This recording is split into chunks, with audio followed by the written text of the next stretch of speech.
Alright, howdy folks, and welcome to Alwa's NES Awakening. My name is Paul. I believe I'll go by InfiniteNesLives online. We are porting Alwa's Awakening to the NES. This is stream number 24, I think. I'm not actually sure. If you're watching this on YouTube after the fact, there's description links to skip ahead, and there's also I've been putting the ROM build in the description links as well, so if you guys want to check that out. Last time we got some basic jump physics going here. We kind of broke our Zoe sprite between rooms, but that's okay because it was nowhere close to final anyway. So she can jump around now and scroll between rooms and everything. We had that before. As far as what to work on today,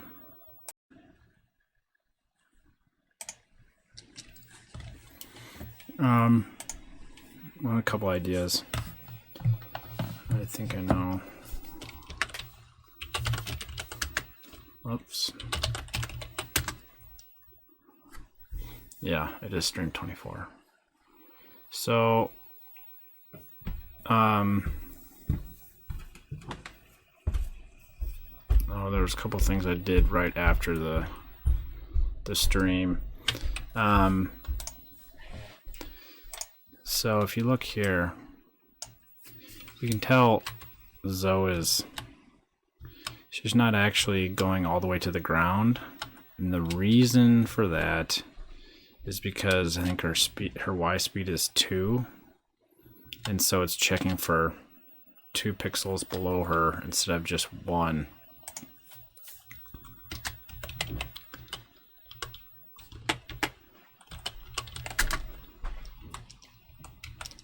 I think I had 2 of them. Oh, well, and maybe that wasn't so. Well, there's that, but here's the other thing. I was actually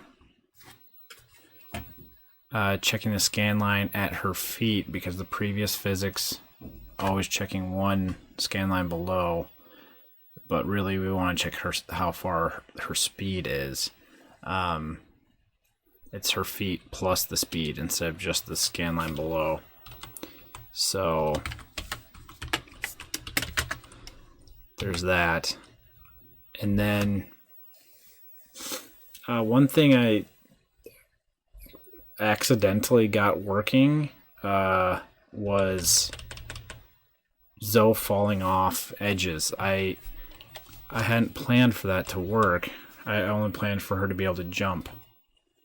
But as it turns out, it was just working. If she just walks, she falls. And very rarely do you accidentally get something to work.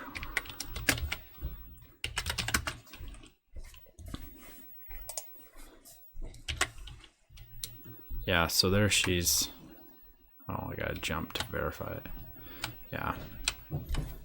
I forget what we had her current Y speed as.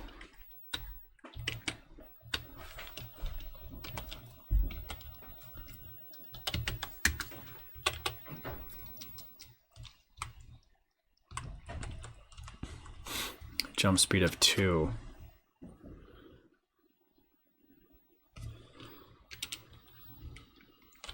So I'm still not sure I understand why that works. Because her speed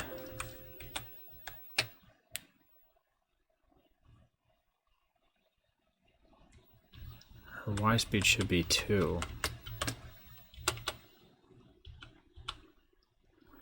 When she's floating,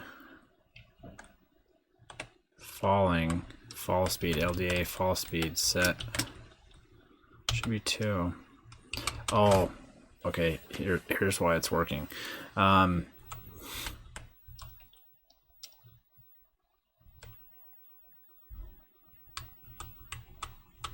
think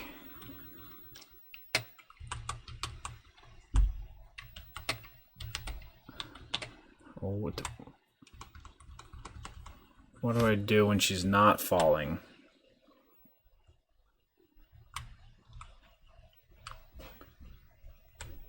I don't actually have an exit state for. She should go from falling to standing. Maybe she's just always falling. Ends in, no, that can't be.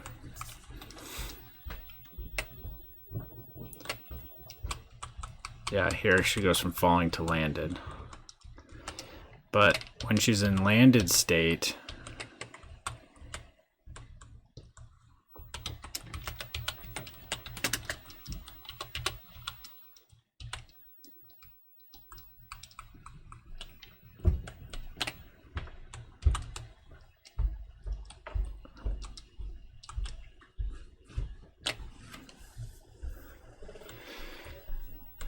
no landing check standing. In the landing state, we're checking to see A isn't pressed, so we can jump again.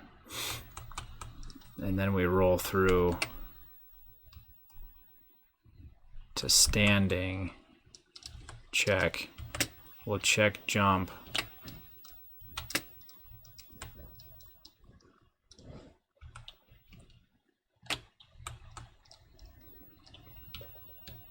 She shouldn't be jumping. I don't know why. I don't know if I'm gonna worry about it. Or why? I thought I proved it to myself before, but anyway.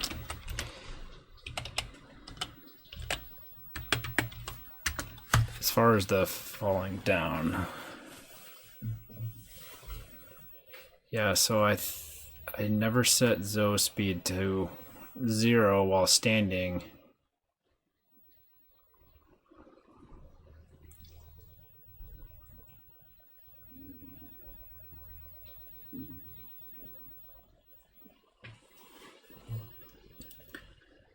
I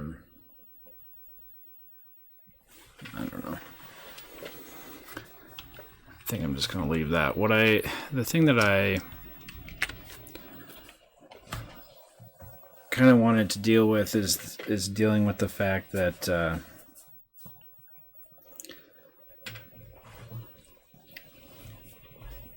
fractional pixel speed.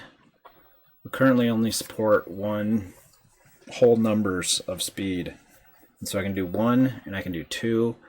And the original game is actually like 1.3. So there's a couple ways to think about doing that.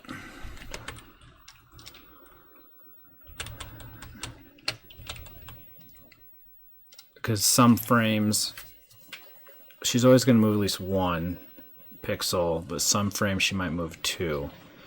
So I was thinking about having a fixed point number, but all right, what is this?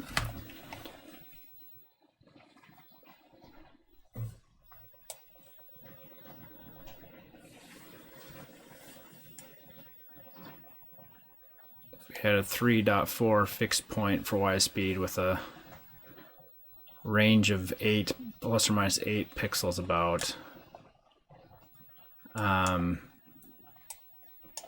But that would get kind of messy because we're adding her speed of a fixed point number to her position, which is an 8-bit number.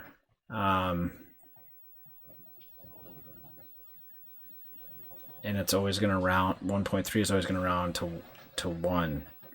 So we can't just add 1.3 every time. We have to have some sort of like a fractional accumulator that we add to each time. So I think just a separate variable for her fractional speed. And then when that rolls over, we get a carry from that, then she would move an extra pixel that frame. I want to try to... Oh, is the source only 380p for some reason? What's my settings here? It's saying my stream health is excellent. What's my output? Oh, you know what? I was messing around with OBS in between streams, doing some other things. And in that process, I changed the resolution. Thanks for pointing that out. I'm gonna have to stop the stream quick, and I should start right back up again. But I can't change that resolution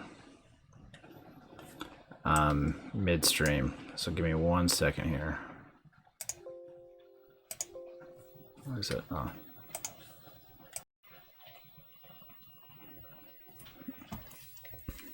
Okay. Is that better now? Let me know. Hopefully that fixed it. I forgot all about that.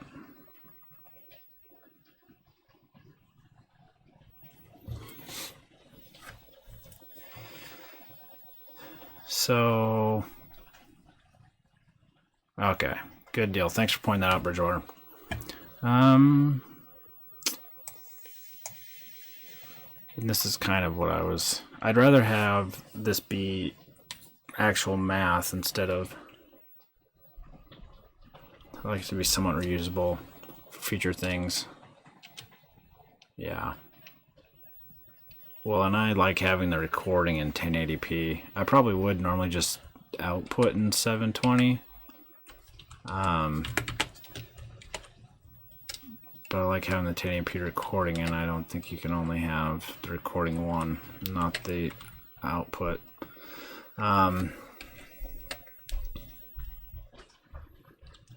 So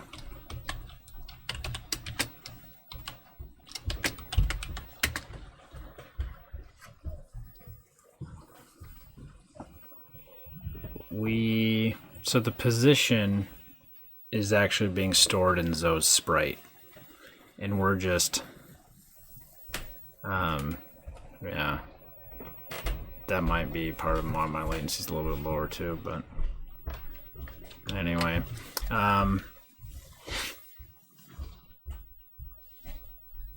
Zoe's position is actually stored in her sprite location in the actual OAM. So I think what if we have another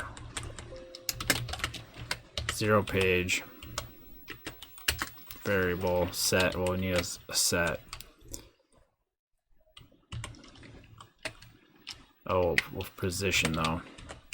So Zoe X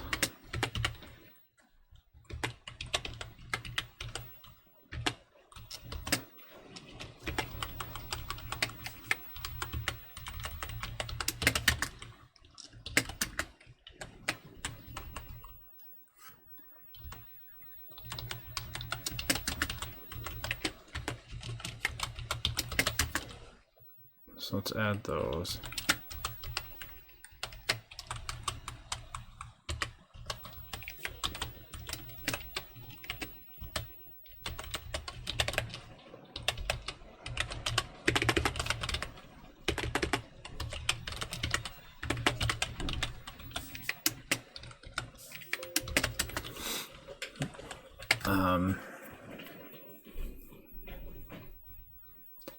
The actual XY speed. So part of me says that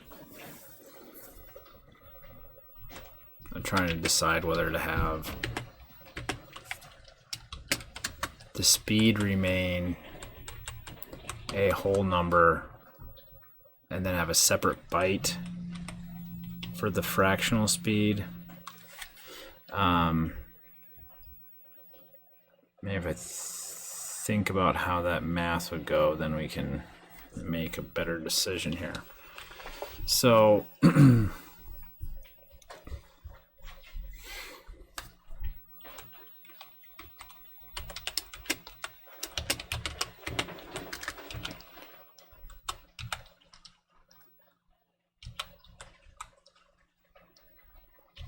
I'm not doing an X speed, right? Oh, only Y. Okay.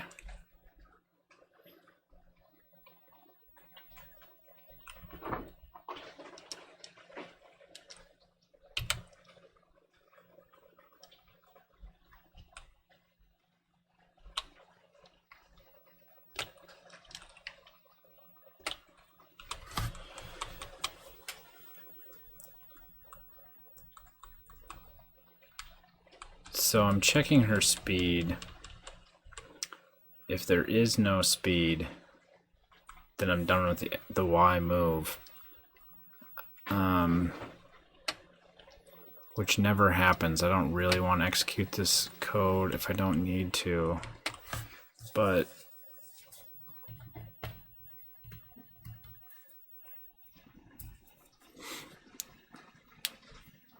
I think even when she's standing, even though she has a Y speed of 0, we want to check for a pixel below her to make her fall. Basically, we want to apply gravity to her at all times. So always going to want to check the tiles below her.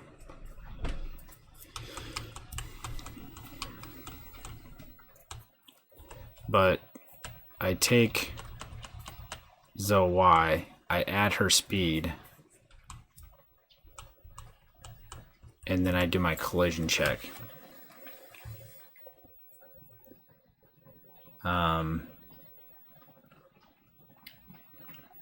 However, if Y speed was a fixed point variable,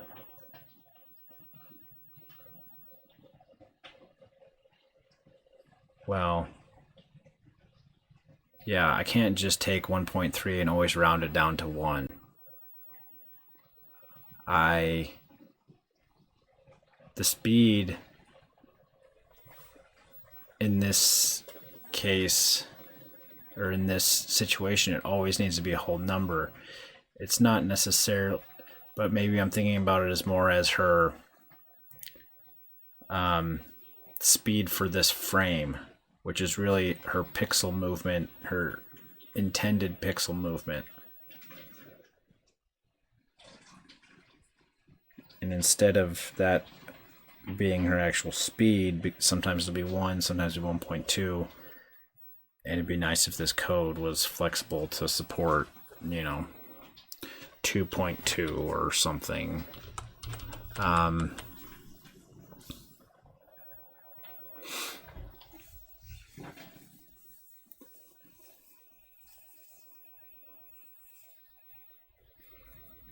So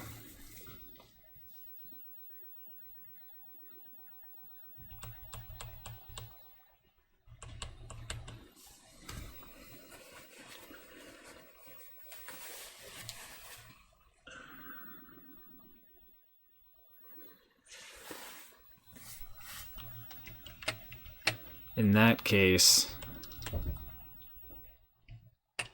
these fractions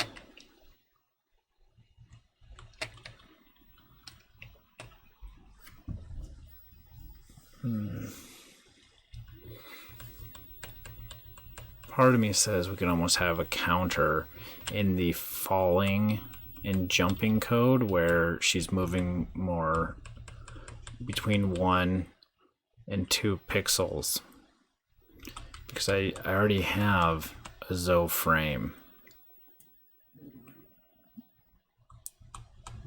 We decrement that each frame while she's jumping, while A is being held. And when she's falling, well, so we also have a frame counter for when she's floating, because but that's always just 1 pixel per frame, or the speed is always 1. I don't think I'm going to try to make this apply to other things.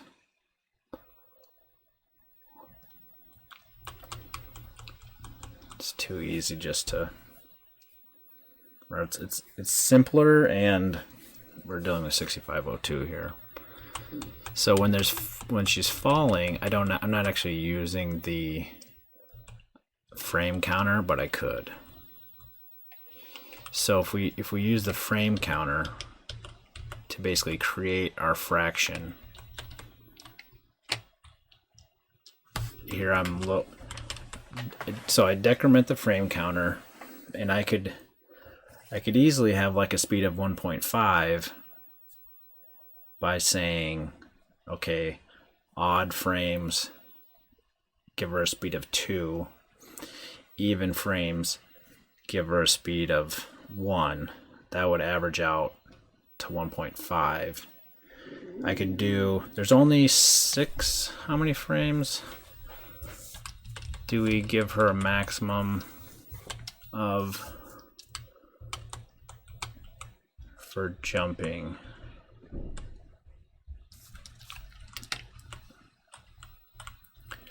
Max A press, so that's 20.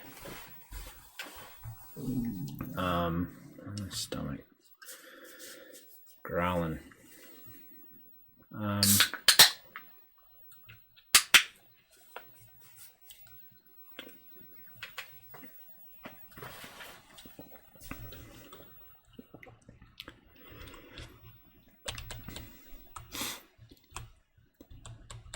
So the original, she's moving 1.3.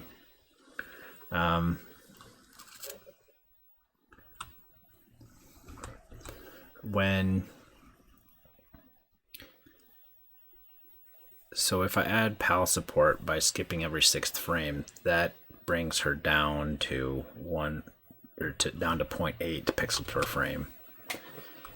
Giving her a speed of 1.5 would give her 1.25 pixels per frame, which is pretty close to 1.33. So if that's all I really might need, let's just give her that speed. And we can, for the falling, we can use the frame counter. We're not really counting. I don't think there's gonna be anything to count, but we can just keep decrementing it, and when it's an even or an odd, we can change her speed.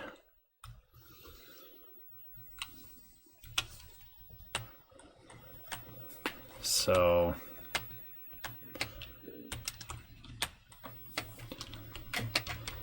Y speed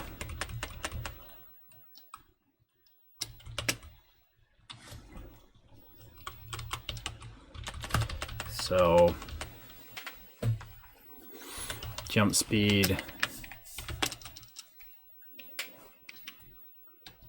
A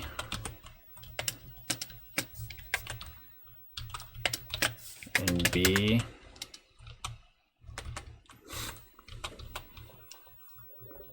maybe we'll say odd, even, so we can give odd frames, we can give her a speed of 1.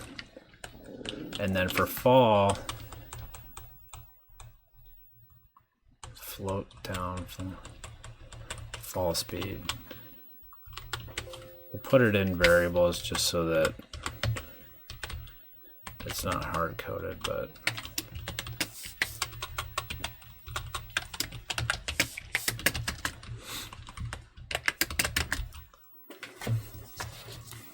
all right.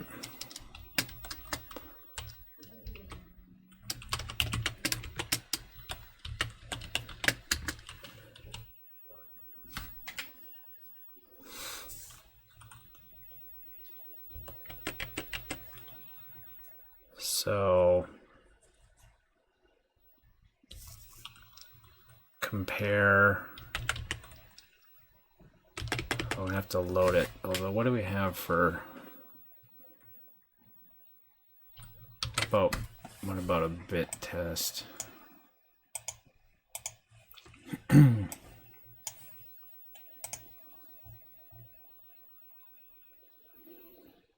can do a 0-page bit test.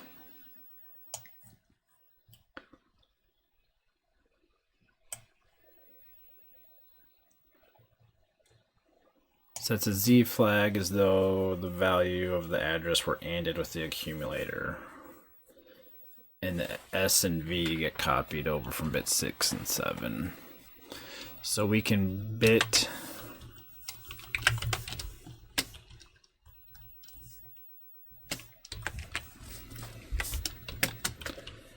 bit 0, 1. Oh, but we can't, that immediate addressing isn't allowed. So we can LDA 0, 1 and then bit zo frame.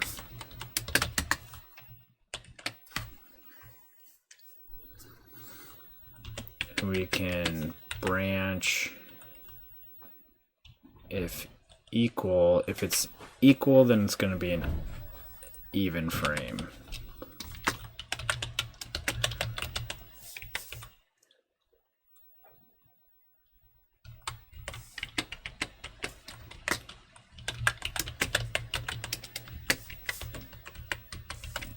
So jump speed odd.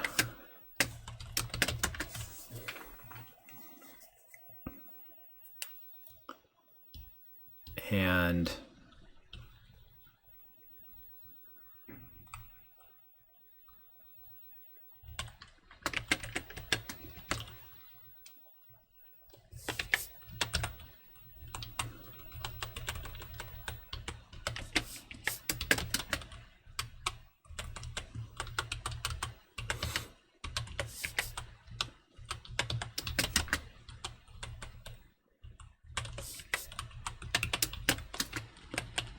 for an even frame, we'll load her even speed.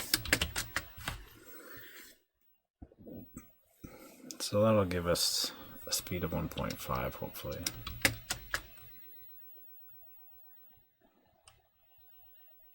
I have to store it.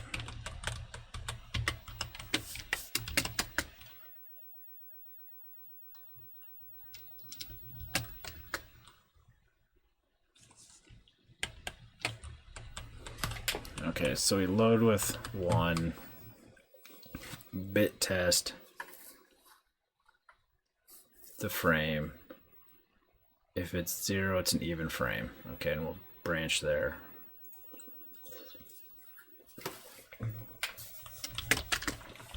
Let's see if that.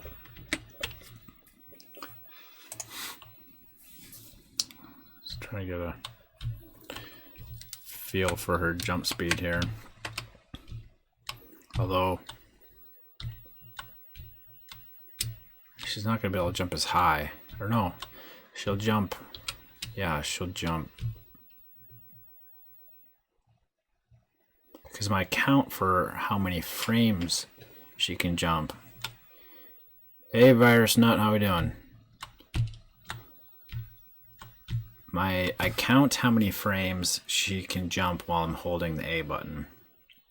And instead of it being, so it was like 20 frames, so she was moving 40 pixels because she had a speed of 2. Now she has a speed of 1.5, so instead of 20 pixels, she should have a speed of, or instead of 40 pixels, it should be 30. So she's getting like here. Alright, we'll make it and we'll load it. Fall speed undefined. Yeah, I want changing.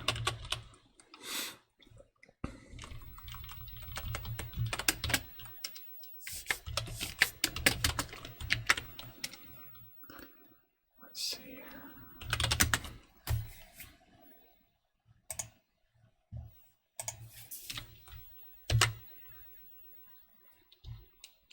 Yeah, that's slower.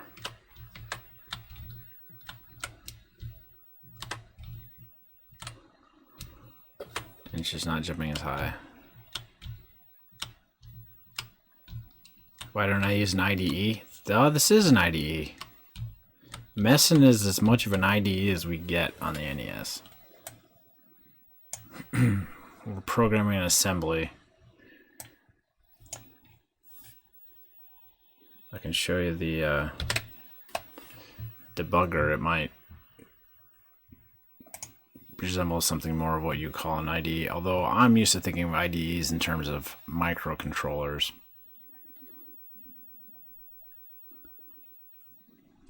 I don't think it's a bad one. What's a bad one? Messing? A bad one what? Messing's a bad emulator? Hopefully that's not what you're saying. If it is, then I would question your judgment. Okay.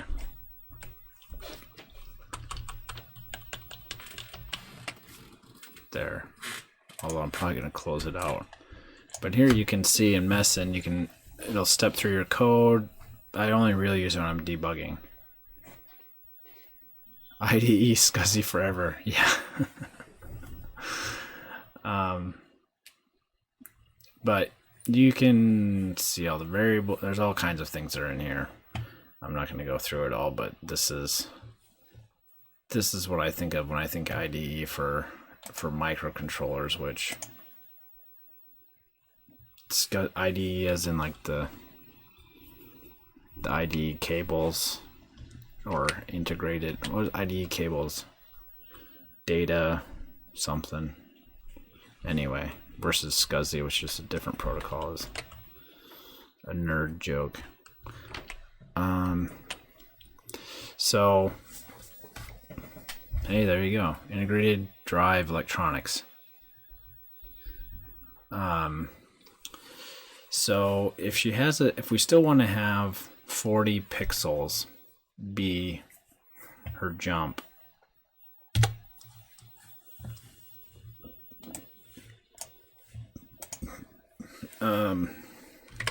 so she has a speed of 1.5. Whoops, that was not 1.5. Then we need 27 frames.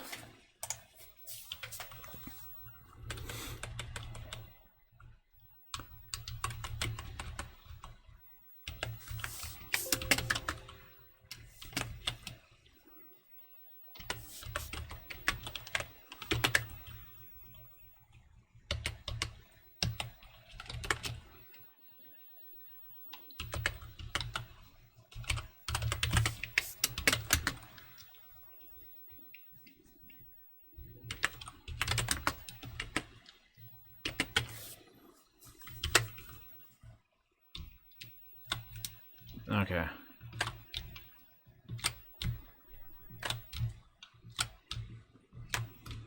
If you didn't get the joke, Virus Nut, if that's what you're questioning about, I'm not sure how he's going to explain it at this point, but if you have a different question, let me know. Never heard of that. Well, it's I guess it maybe we're showing our age here, but I don't think they really put. Old computers used to have the cables for the CD drive and the hard drive and stuff were IDE cables. Now they're all SATA, but they were predominantly IDE,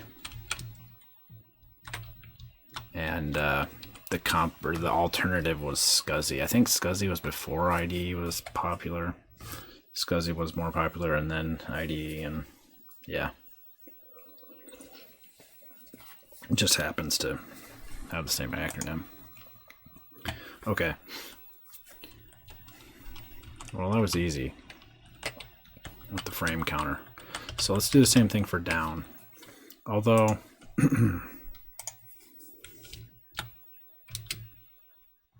yeah, she falls faster than she jumps. Should still be falling at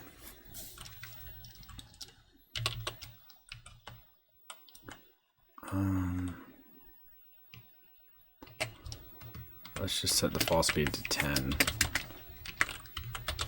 just to see it happen. Yeah. And see here, AT attachment interface IDE came about moving the controller logic from the interface card. Yeah, this it drives themselves. The ATA is almost pure ISA bus interface.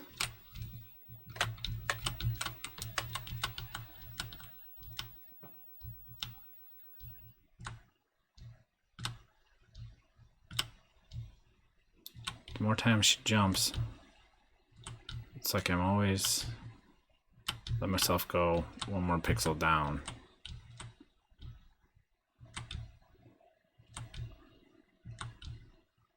So I think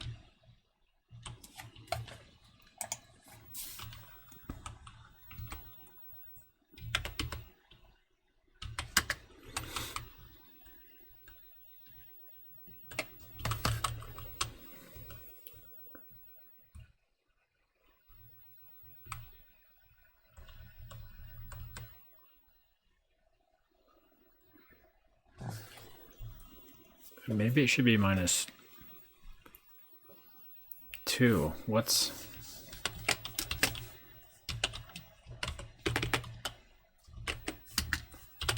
because I have Zoe's height as 24. I want to build a CPU. Yeah. Building, well, build a CPU or build a computer. Because the CPU is a component of the computer. Building a CPU.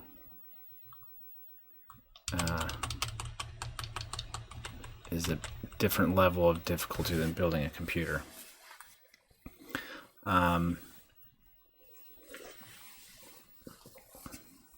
So Zoe Y is the top left pixel of her head.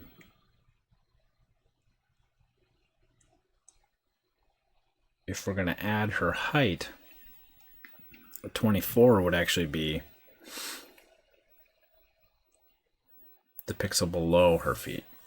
And then we're adding her speed to that.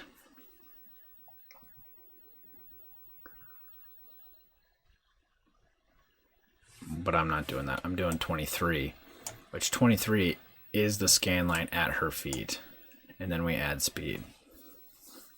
Anyway, not sure I fully understand what I'm doing here, but let's go ahead and make our fall speed 1.5 also.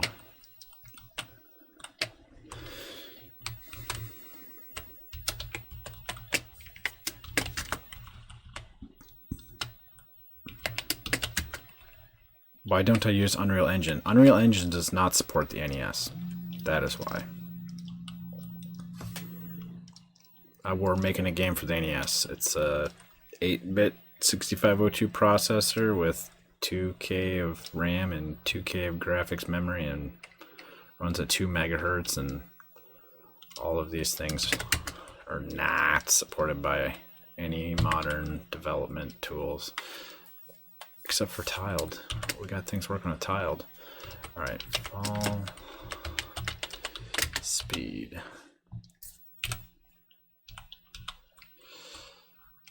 So I don't really much care what the frame counter is. I don't even need to initialize it to anything.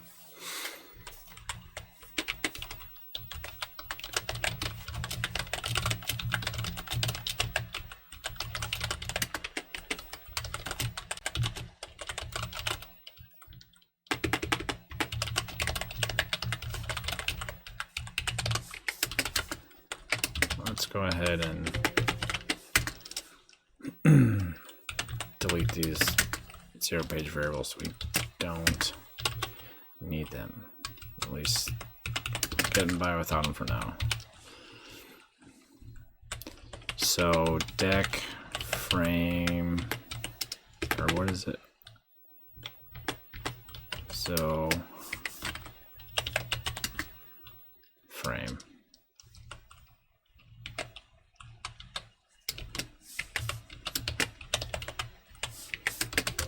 I have a program for deving PCBs. Don't know how to set up chip fab. Yeah. Well, and you can make a CPU out of practically any chips. I mean, you can make a CPU out of ROMs alone. There's some processor out there on the internet where they mostly just use programmed EEPROMs with the data to give it. It's pretty strange. All the components of the CPU are EEPROMs, but you can do it out of logic gates. Probably the easiest way is, well, it depends on your skill set, but putting in an FPGA is probably a good place to start. Yeah, and there's quite a few people doing the solderless breadboards. I can't imagine having that many connections on solderless breadboards. Like, oh my gosh. But yeah, it'd be fun.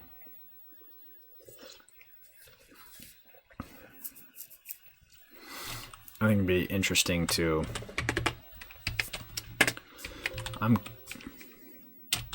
I would like to replicate the 6502 in a CPLD or FPGA, but see how few logic cells I can get by doing it with.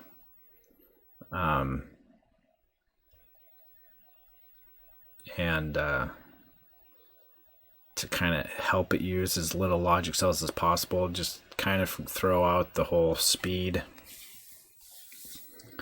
Don't try to match the operating instruction speed. It could probably run really fast, but the cycle count per instruction, just not really care about that. And so you could, there's some tricks you could do to put some resources in external ROM or RAM and not use as much of the CPU or the microcontroller recesses. It does auto trace thing. Oh, they stream it on Twitch. I'll have to check that out. My 65-816 on breadboard is way too many. Yeah, it gets crazy.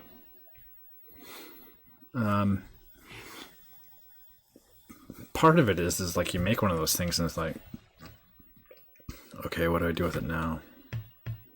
Like, maybe try to make a calculator for it, but like, you know, it'd be fun to like write code for it in an assembler and do all those things, but it's like,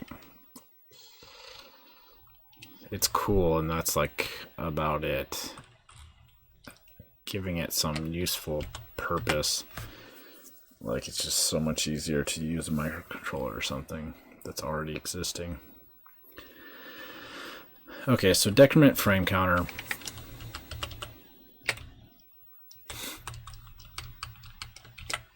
Let's steal this.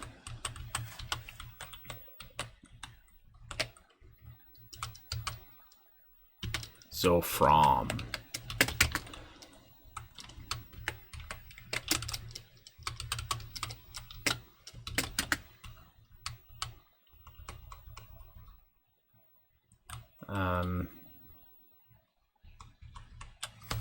I already have an even frame. Even fall.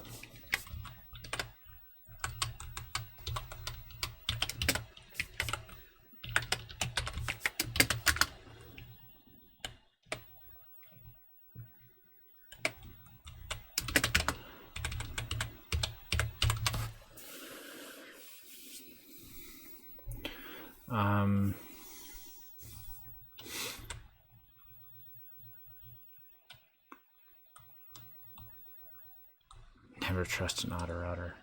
Yeah.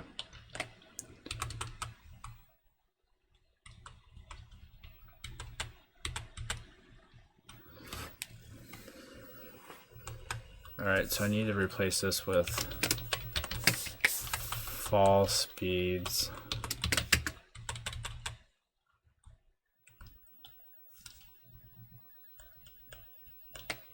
And then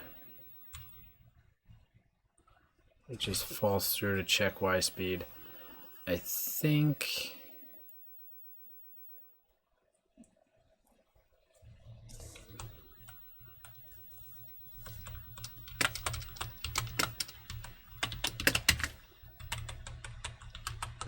in reality, I mean, auto rows aren't all bad. Like if you just really don't care and you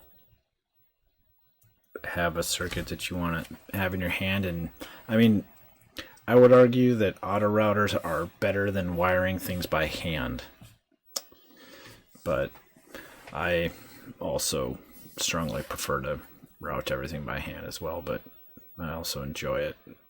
But if I just had something that there's only like once or twice that I've done an auto router, and that was years ago. I probably wouldn't do it again. I made some little AVR programmer that did 12 volts, and it had like 30 something components to be able to pump it up for the charge pump. And I shamelessly auto routed that because the one that I wired by hand was broken and I just wanted it quick. But if I was doing it again, I probably wouldn't. I don't know, just because. Well, and the biggest thing for auto routers, for the stuff that I do, is there's like no pin swapping. There's no intelligence as far as something happened in the stream. It says we're good. Anyway.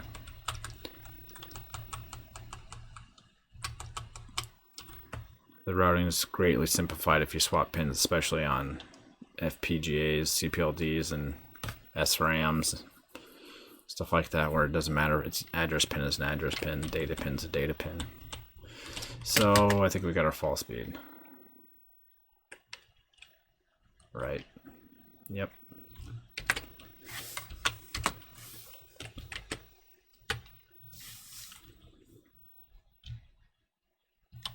That's not right.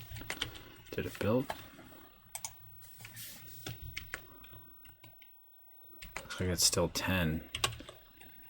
Did I not set it back? Fall speed, even, odd.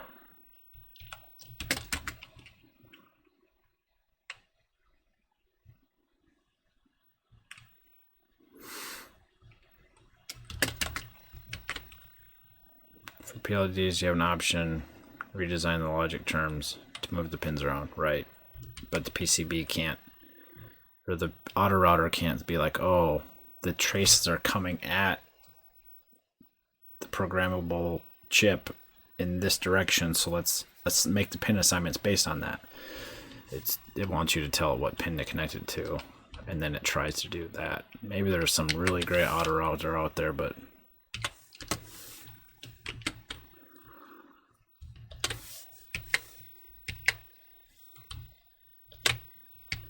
is it not?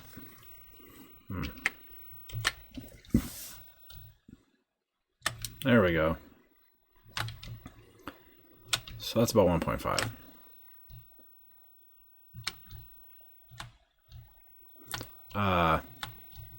For LSI logic, you have to have multiple gates, one package, equivalent inputs.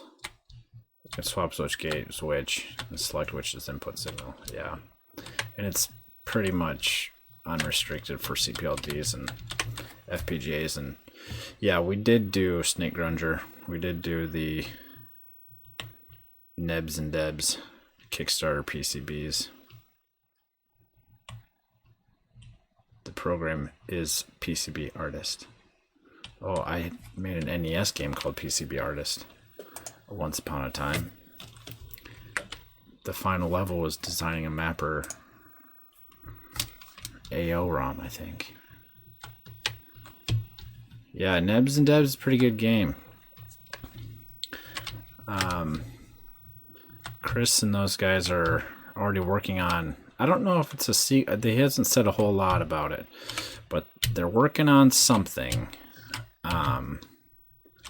And so it'll be exciting to see what comes of that. So it looks like we have our 1.5. That didn't take much. I would like to, we have two other things for collision that we're definitely going to need. We need to support ladders, and we need to support getting damaged by vines.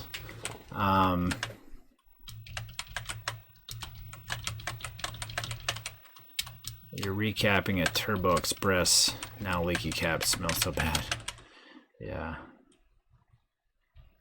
Yeah, Nebs and Debs is a homebrew NES platforming game. Released Kickstarter last fall and then shipped sometime around New Year's or so. I think you might be able to, I don't know if they've set up the full-time release yet. They're talking about doing Amazon or something, but I'm not sure. So the damage,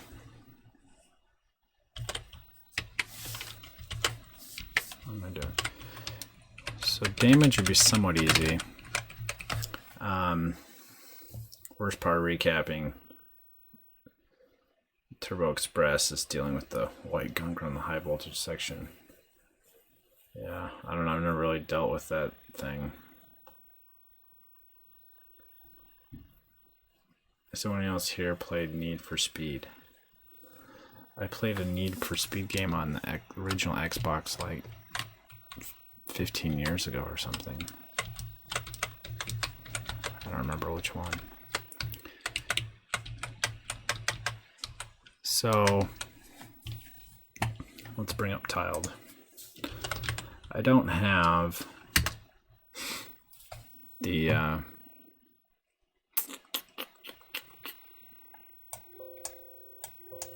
and I finally get to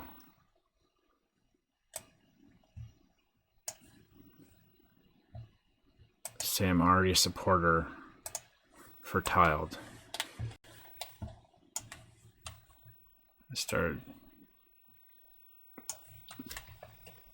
doing that. Hopefully I can stop being annoyed now. All right.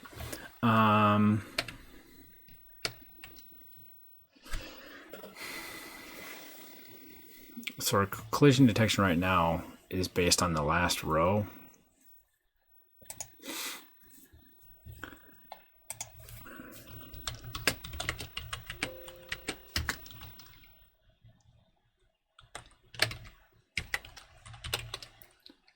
Block row F0. So it will set bit 8. It'll set the block bit for the tiles in that row. Now the vines are actually blocking as well.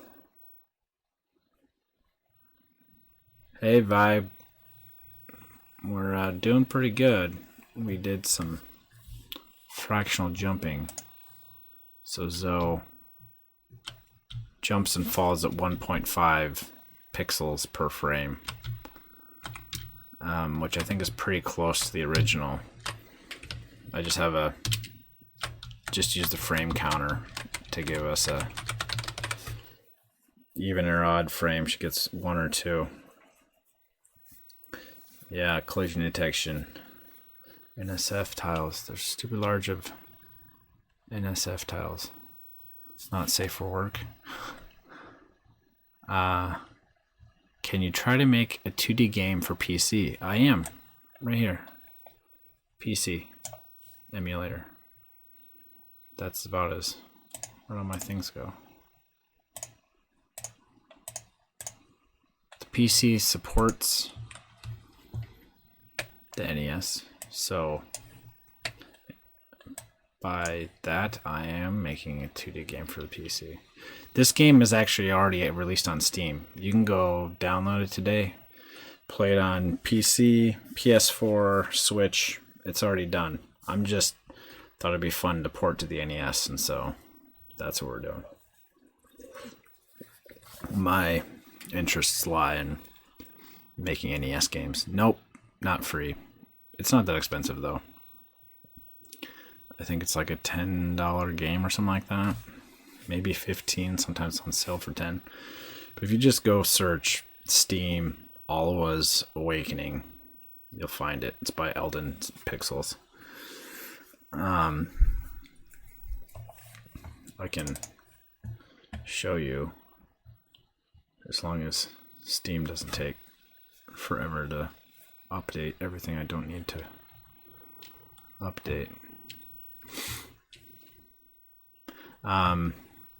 So the vines are blocking as well.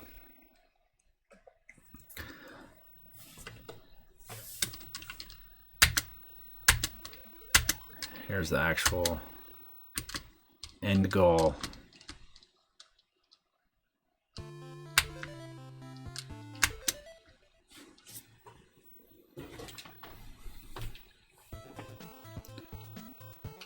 Oh, that's my controller. Controller's not working. Oh, I guess it is. It's just, I don't know what happened there. Maybe my computer. So does her jumping feel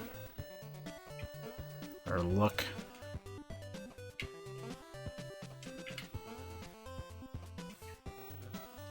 One thing I'm not sure is if she has a constant X speed, does her jump just look like a triangle? I think it does. Borrow Trauma. I'm not even sure how to pronounce that. I've not played such game.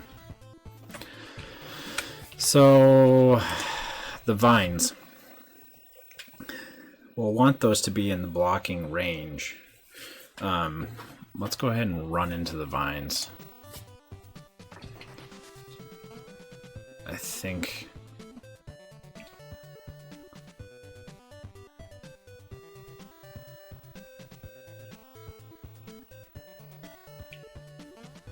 or maybe we'll just run into these spikes close enough. Same thing.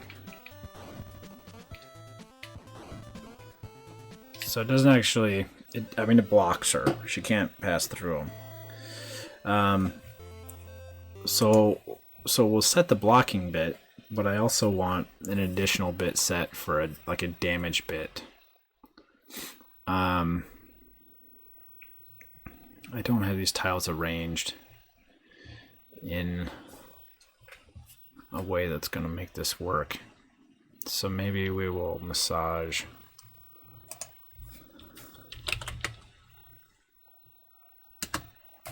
our tile set.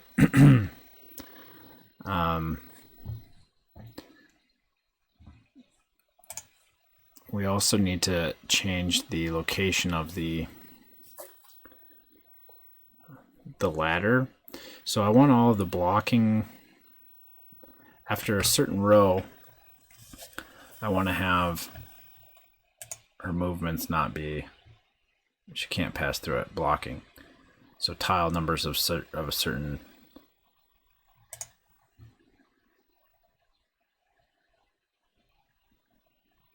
just trying to find my file here. I think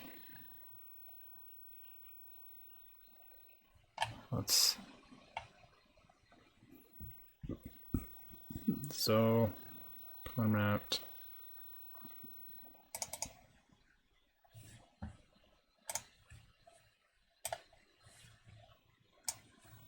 It's way too big.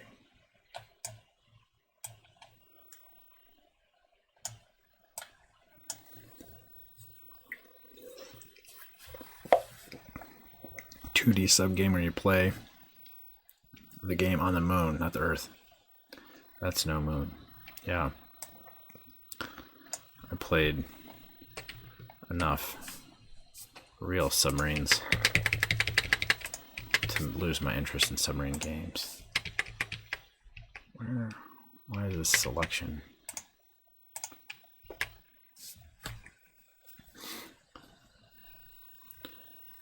Color map.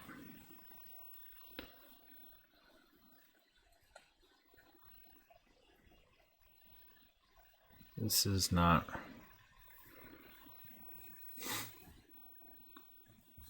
Let's open up. Make sure that I can convert. I need to change the file name or something, so I bitmap as a, not a name table, bitmap as a tile set.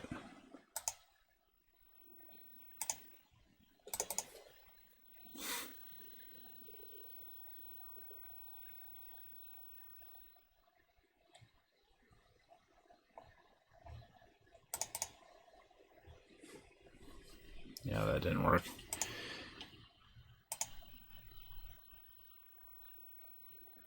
Bitmap sky, Forsaken Valley sky.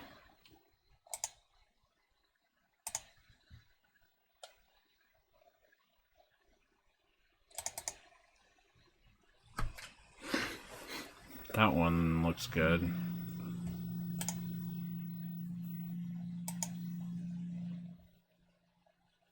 So this was color mapped mod 0.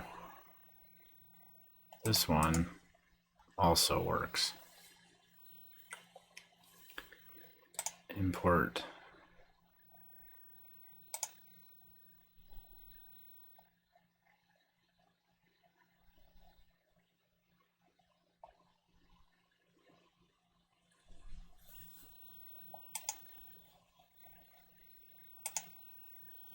So let's export this. I am looking at the chat.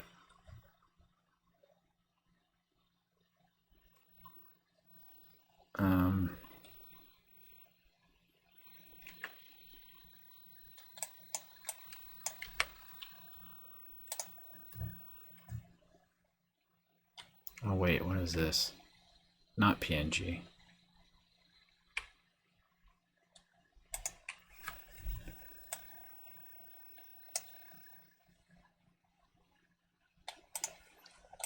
I think I want to export as.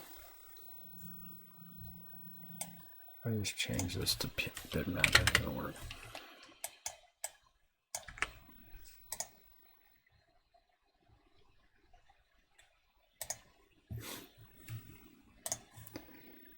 Import this one. Bad. That's not good.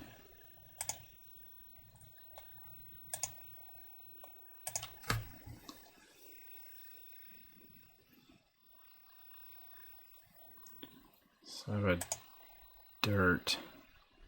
Forsaken Valley sky. Let's open this one.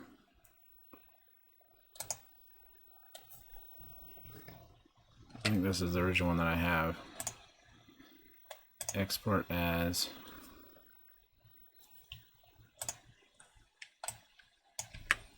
Forsaken Valley sky 1 bitmap.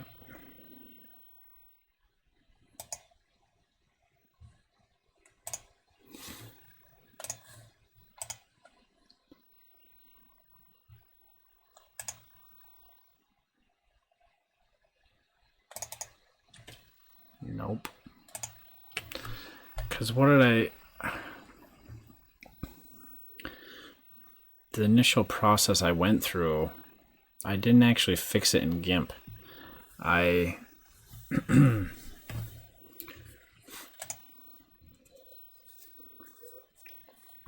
hacked it with Hex Editor.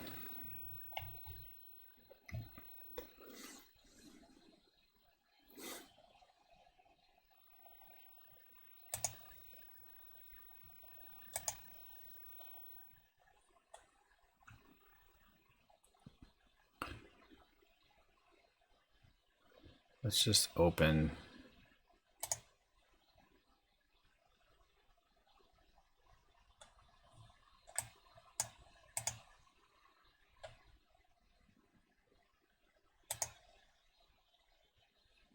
this, because this one imported. Import bitmap as a tile set. This one worked, right? Yeah. Got 3 shades of gray. No, but the rocks didn't.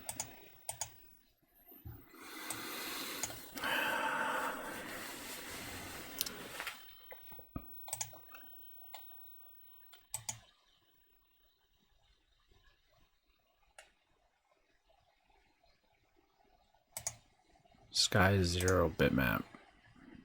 There we go. Open. That's the color map. Let's export.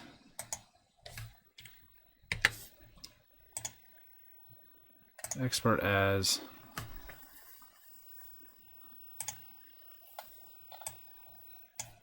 one. Export.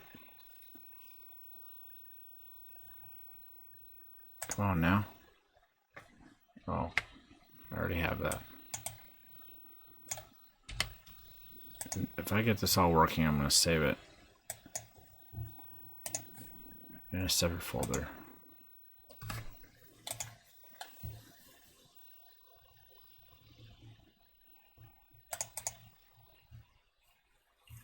Okay, that looks good. So let's save as.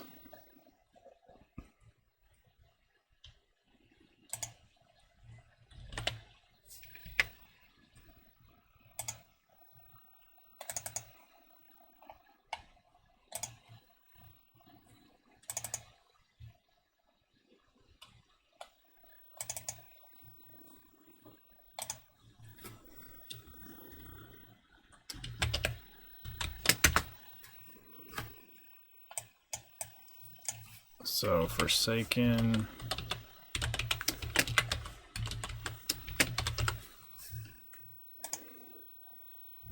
save this, export it. Why does it say chat pause due to scroll?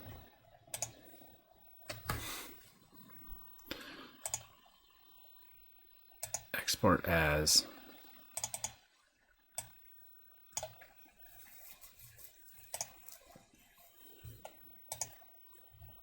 Export that. Now import. Okay. Good. Now we can rearrange things.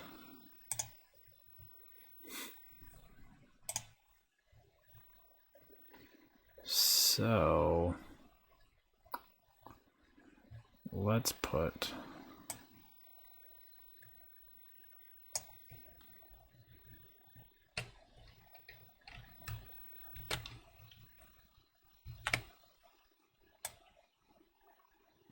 the ladder's right there.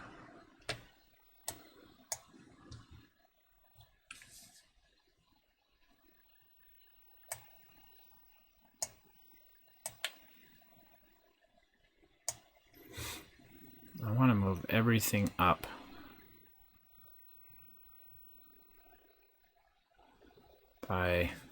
So I'm thinking maybe I'll put the damage things at the very bottom.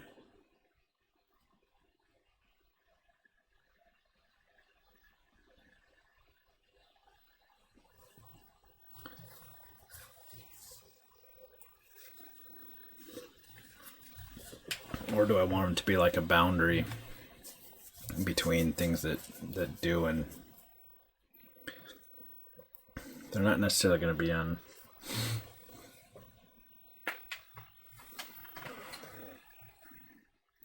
Let's just go ahead and put them at the very bottom. For now, I'm just going to copy.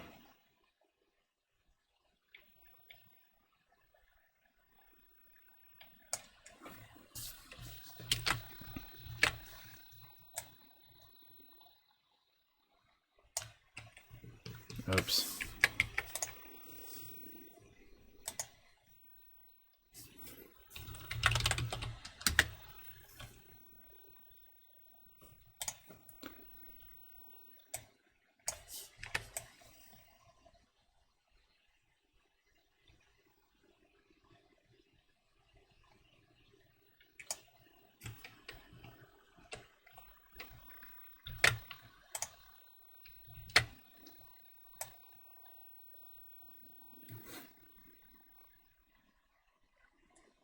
So let's move these down here.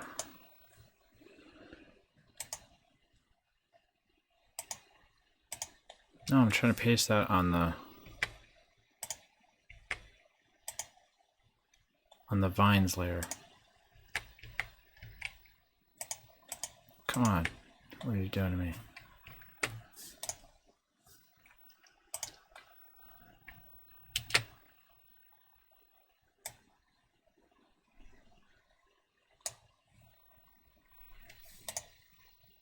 All right, there it is. Now I can turn that off. I can select everything here. And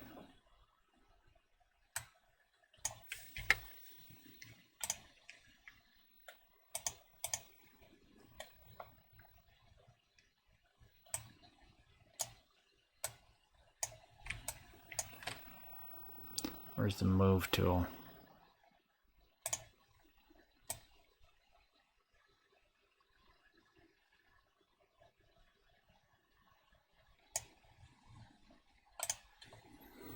Okay. So the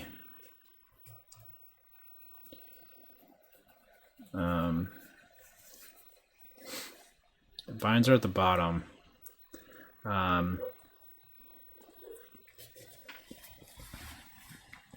Although I moved my ladder here.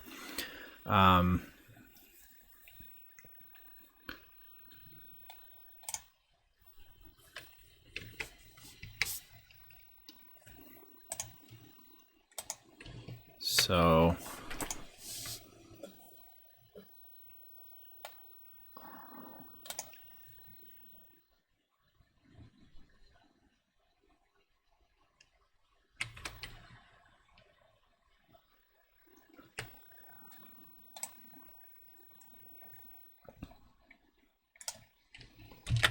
go ahead.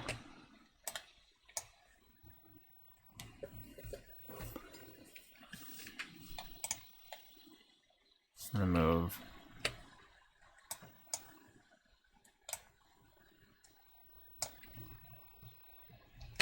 these pieces.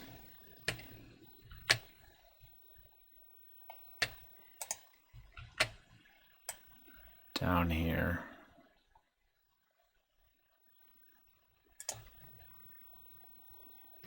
And then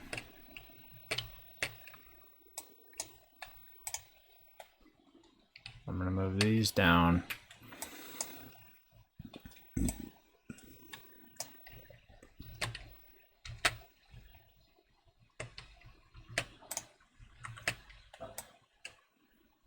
Here.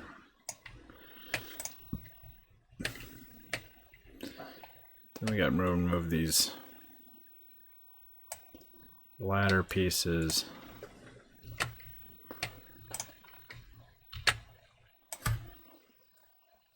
Right there. The only thing is that I think that red is gonna mess things up.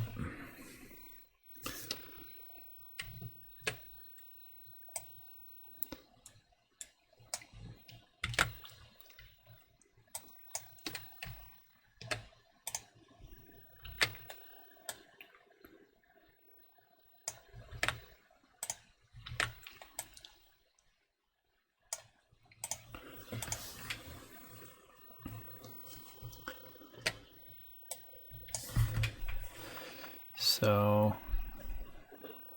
I don't know how to.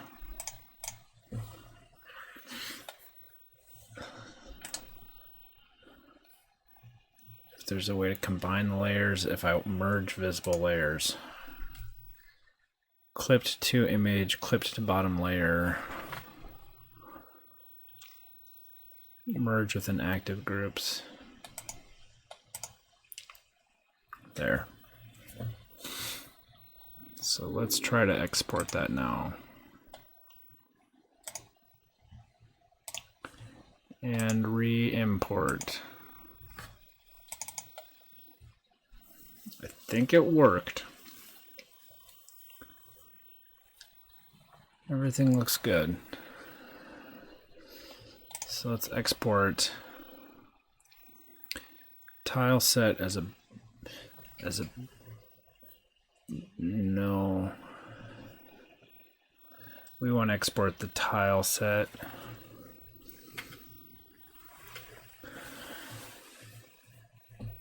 Patterns. Save CHR.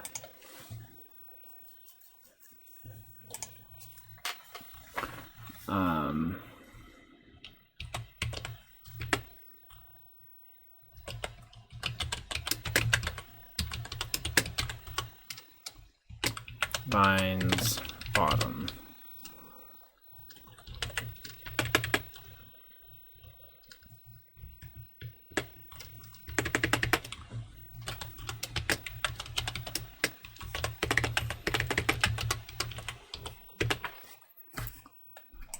Save that.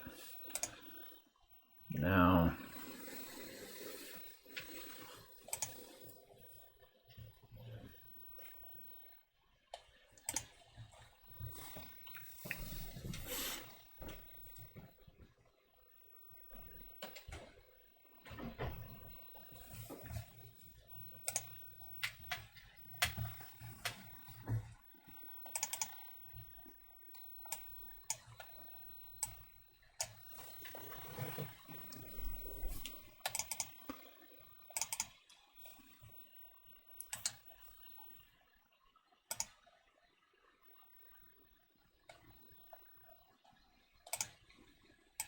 put this in our graphics folder. I think it's currently as forsakenvalley.chr.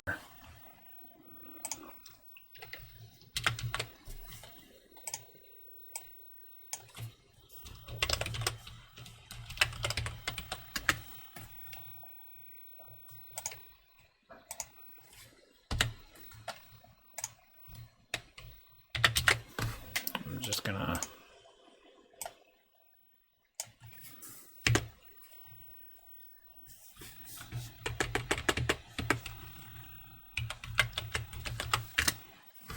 save it as that. Now, if I rebuild, everything's going to be broken. I hope. Nope, that's not it.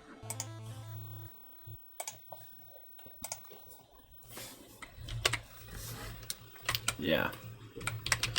Because I rearranged the tile set. And tiled does not know this. And this is why I haven't bothered making a bunch of nice rooms, because I'm going to keep changing the tile set. Once I have a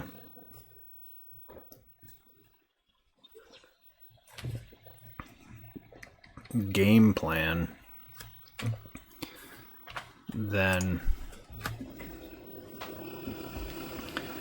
name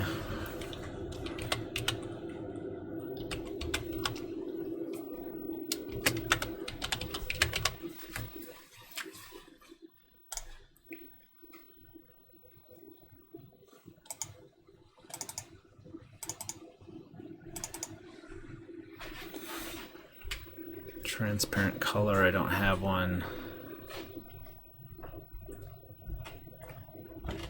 Type embed in map.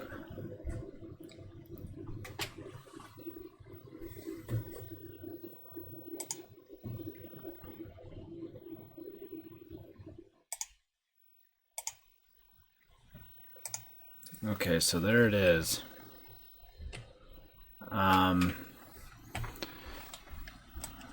But in reality, it's going to be easier to make new rooms because of the way this output is going to work.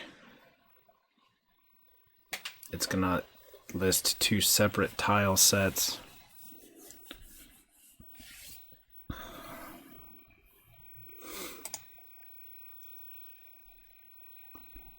So what happens, let's go to this one. What happens if I delete this tile set? Remove tile set. It's still in use by the map. Removing. Yes. So.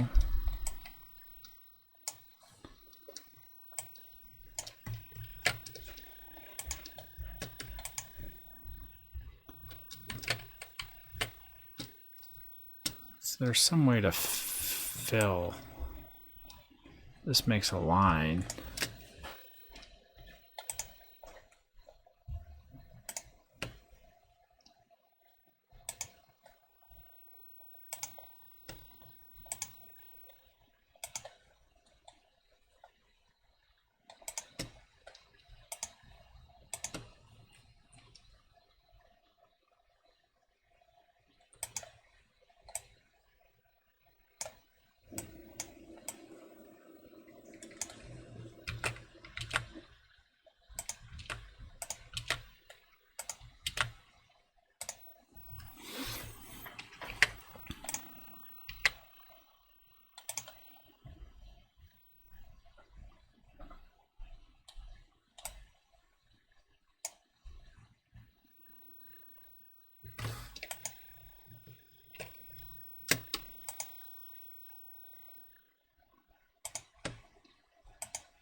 Oh, that's how you hold shift to fill. I wanna, oh, shape fill till. That's how you do it, I guess. I was trying to say, hit the select.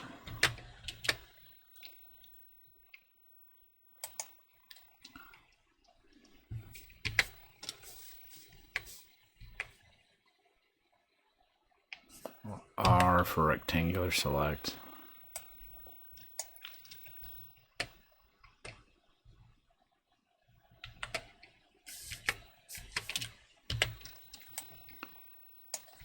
Copy.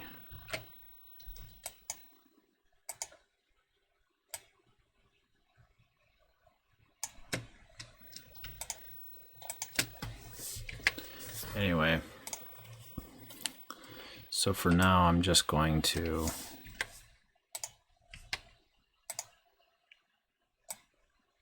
select some vines.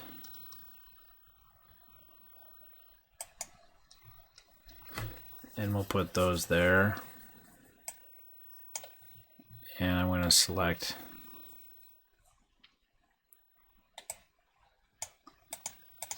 and put some ladders in here.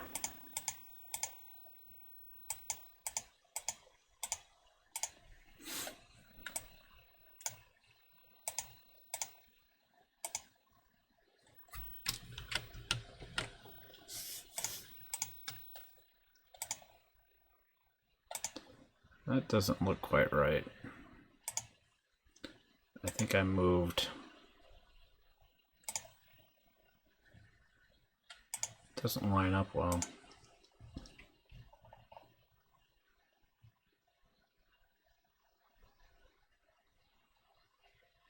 I think this tile is supposed to be down a little bit. Whatever, it's fine for now. So we save this as room 2.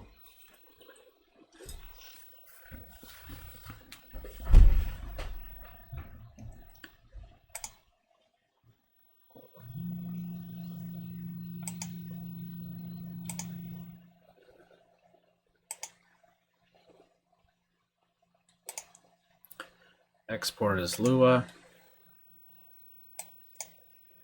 Room2.v2.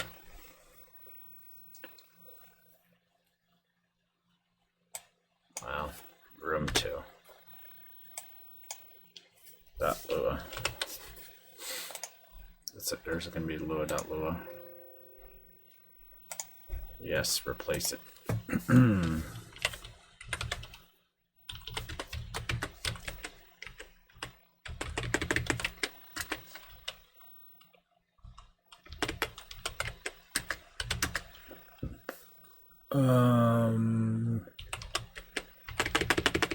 So Lua name table. Where's my?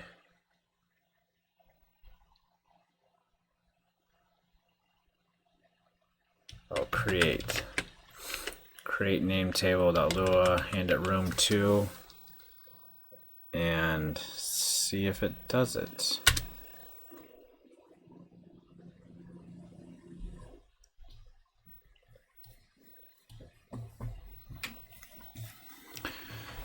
Probably something it didn't like about my tile sets or something. Oh, I still have that tile set in here. I removed it from the wrong thing. Remove tile set.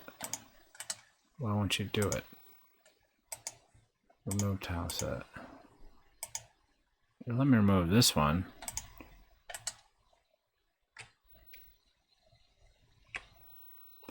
This one shouldn't even be here.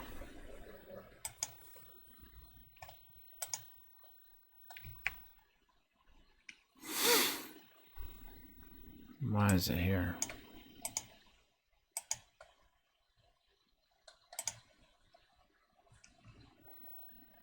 You.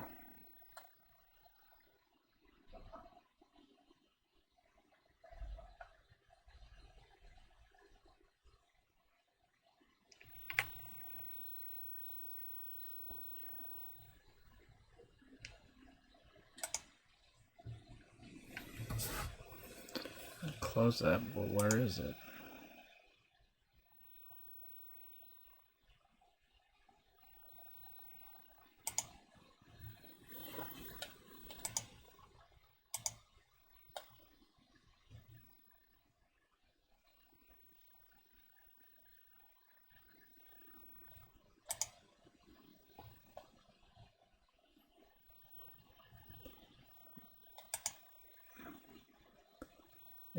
It's deleted. Why is it here? Because let's look at the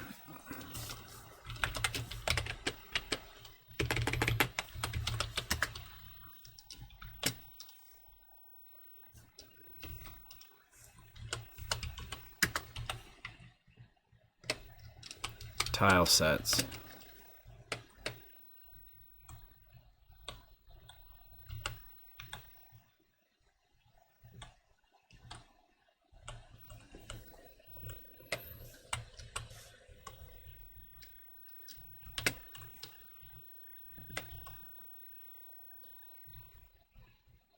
Oh, well, maybe it's only got the one.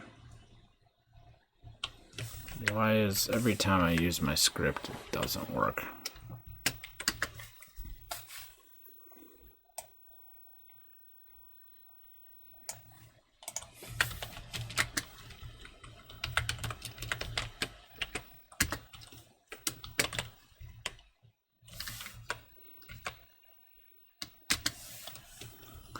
Line 103. Oh, the palette is not there. That is right. Because what's Forsaken Valley Sky?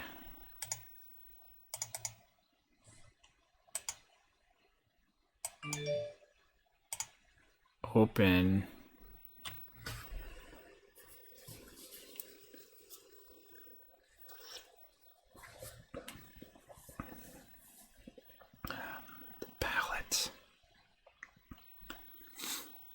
Forsaken Valley Sky TSX. I think this is it. I got custom property palette. I do not have that here.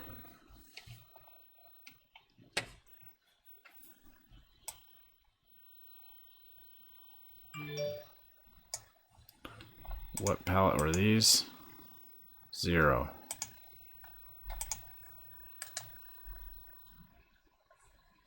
Custom property.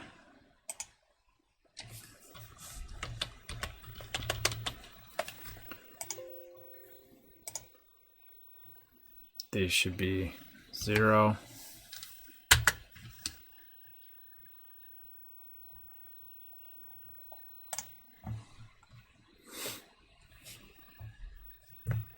Something wrong with the chat. Where's my...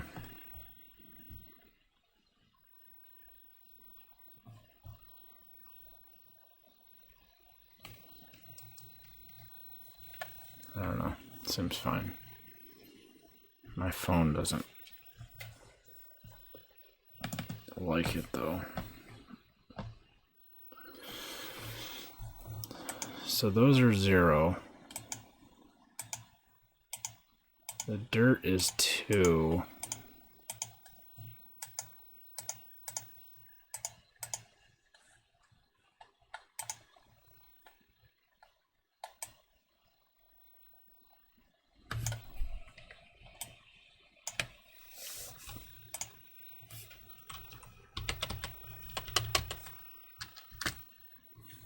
Oh, and I think I have it as a string. What I actually want it as a integer.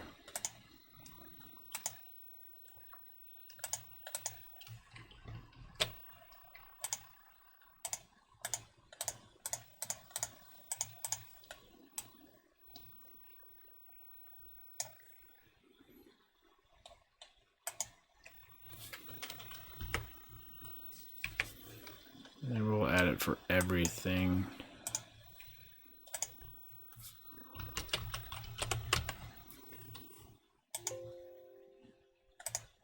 Dang it. Make sure I'm spelling. It's misspelled. And then type. I can do int. Okay, so.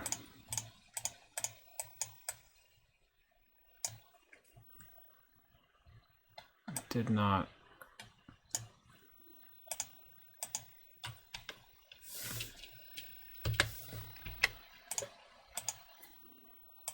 String.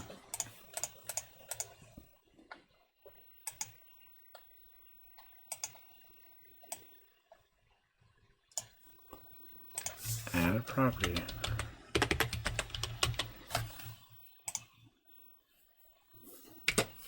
So it's all 0 for everywhere. The dirt is 2.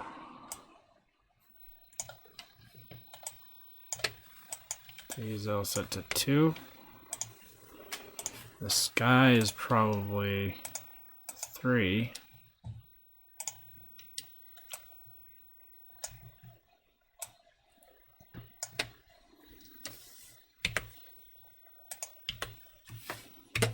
And then the rocks are 1.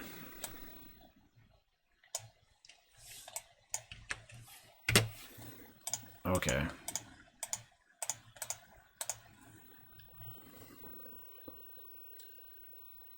Save that. Save this. It's not actually, it's there, it's saying it's there because it used to be, but whatever.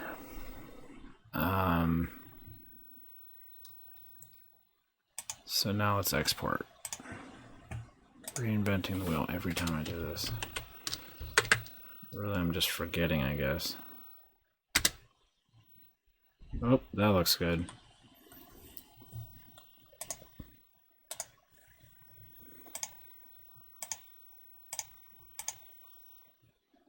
So, tiled Whoops, date.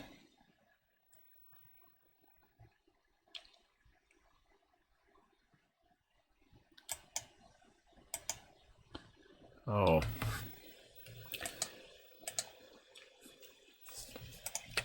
I'm going to delete them. I think I'm not handling the files properly with Lua, and it gets the timestamp wrong. I don't know why. There they are. Saying I made these files in March. I did not make those files in March.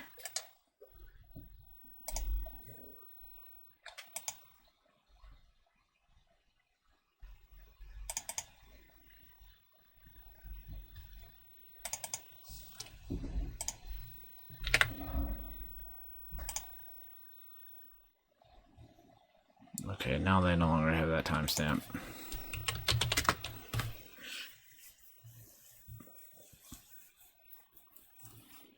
Let's see if that worked.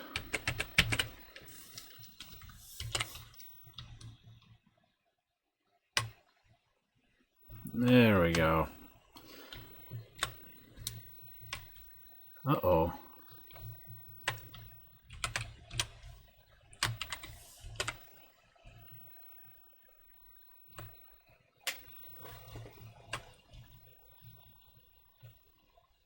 Oh, that's weird.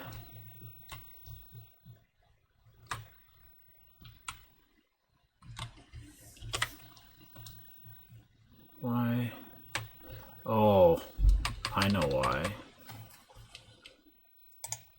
It's only the last row. I need to adjust my block row to be row. So this is F, E, D, D, E, F. So let's do D.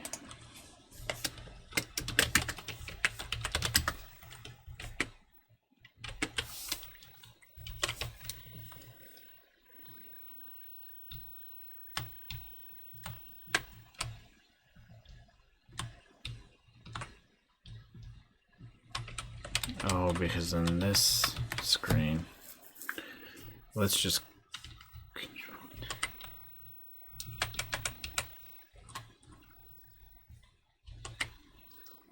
we need a room 1 as well.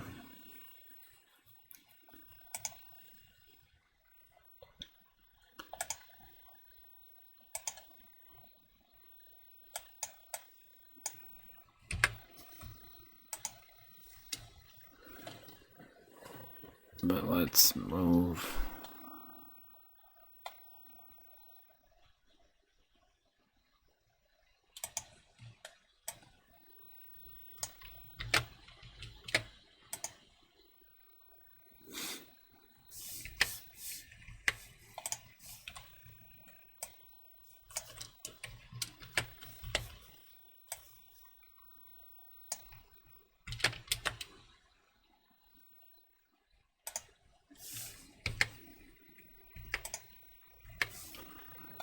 File.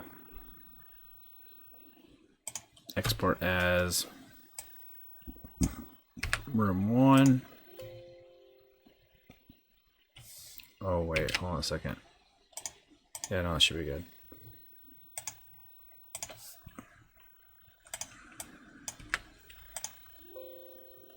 Yes, replace it.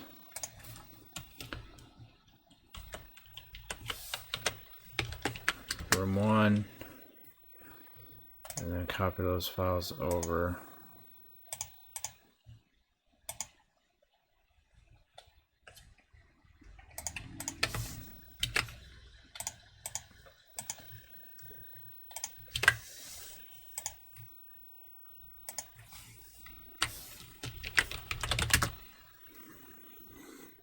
Okay.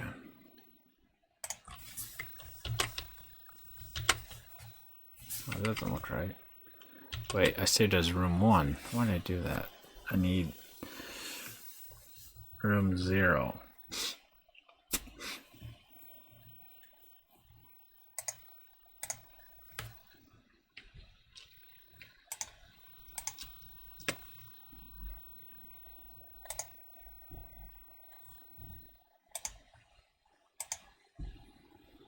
We'll just make another copy. We need the rooms anyway.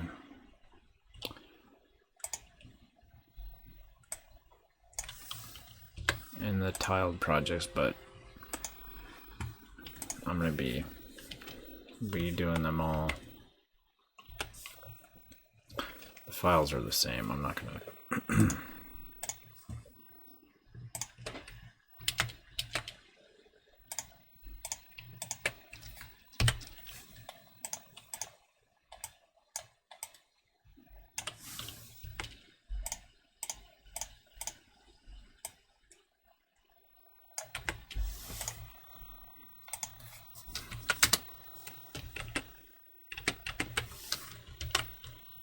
There we go. Oh, and I can't get over there. I wanted to be able to do that.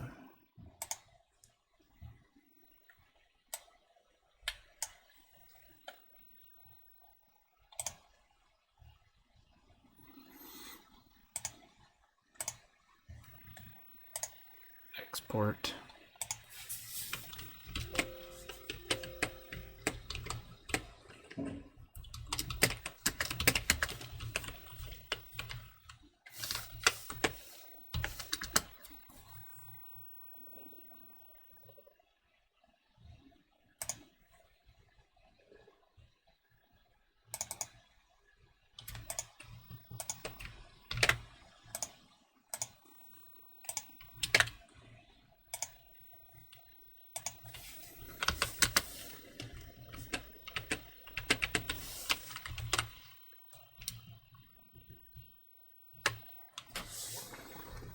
Alright.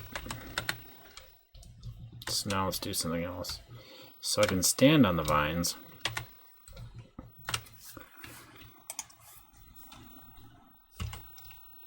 I'll make an ouch row equals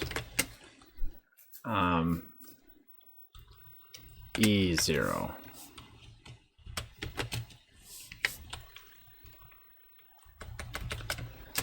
All rows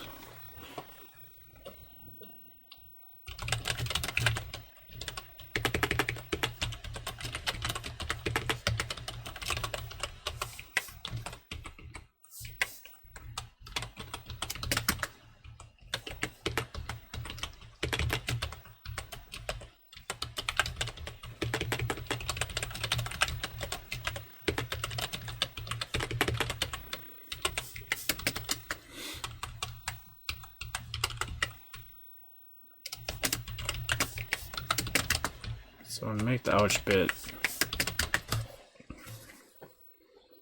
that one, bit 6.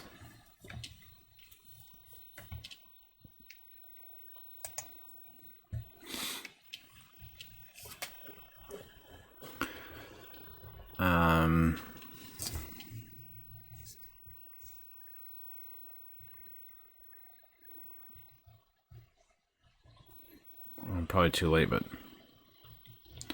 thanks for the help. Follow, Haynes.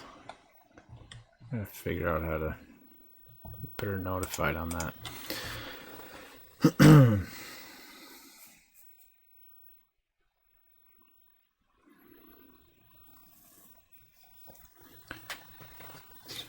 So our collision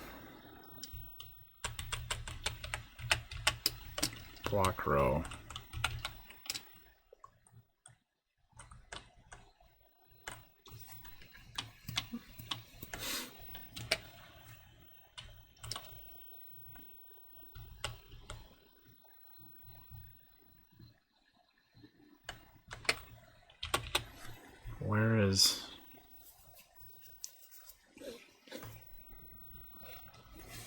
Where am I checking that?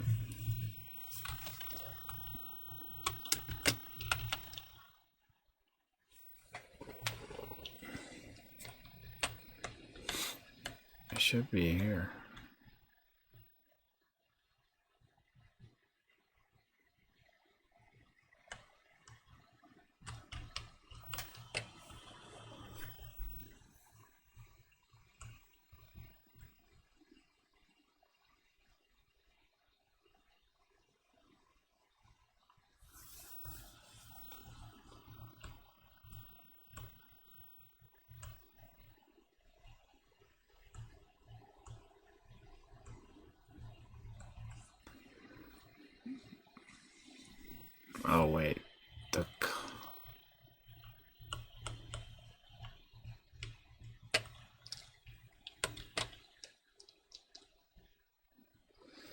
It's in the collision.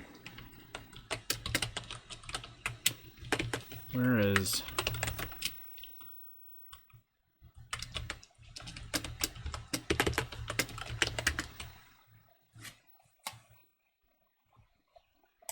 Scrolling.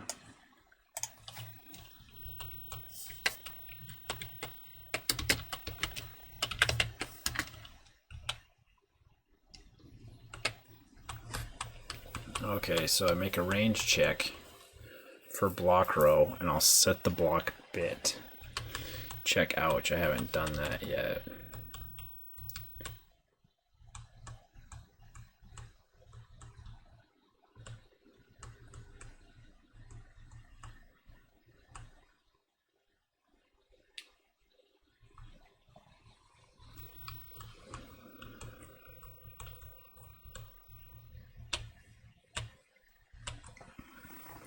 I don't necessarily want, I want to check, I don't want to jump out because I want to store, this is a blocking tile and it's a damaging tile.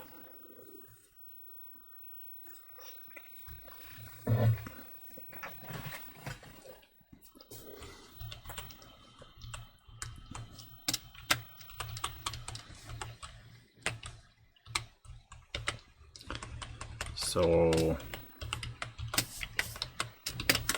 compare with ouch row, branch of carry clear.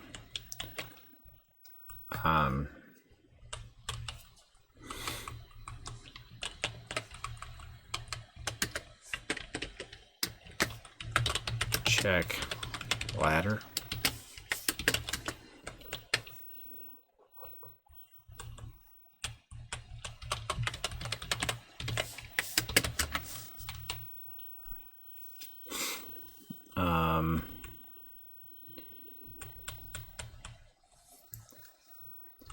So here I'm jumping to store register 1, but I don't really want to do that.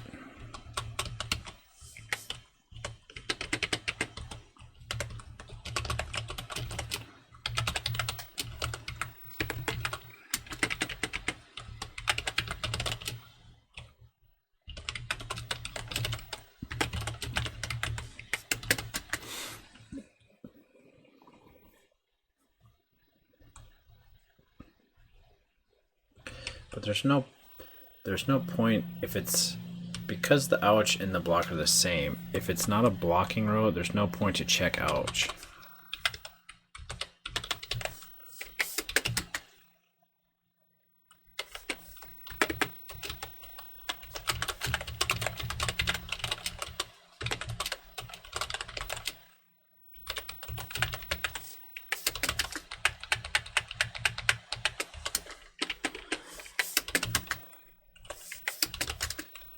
So it's blocked by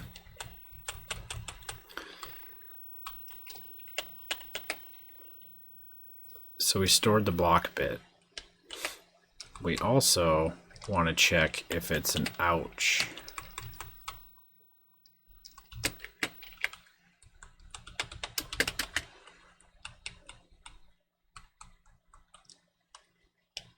If it's not an ouch, we'll check if it's a ladder, but ladder shouldn't be in the blocking rows either. So instead of checking ladder, we should be able to just go to store reg 1.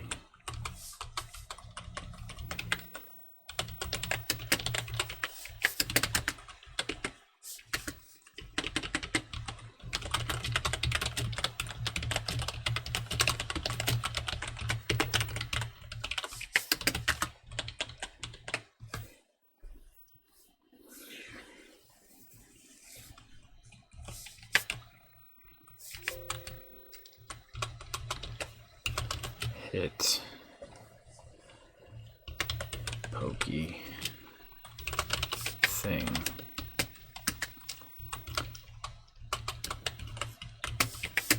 So we'll load the ouch bit and we're gonna OR it.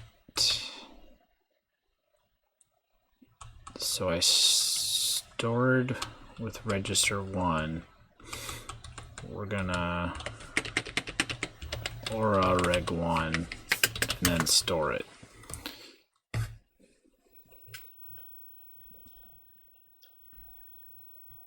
I could also say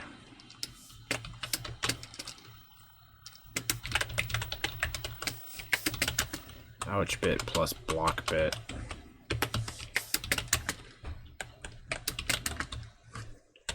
I don't actually have to OR it because I know it's those things.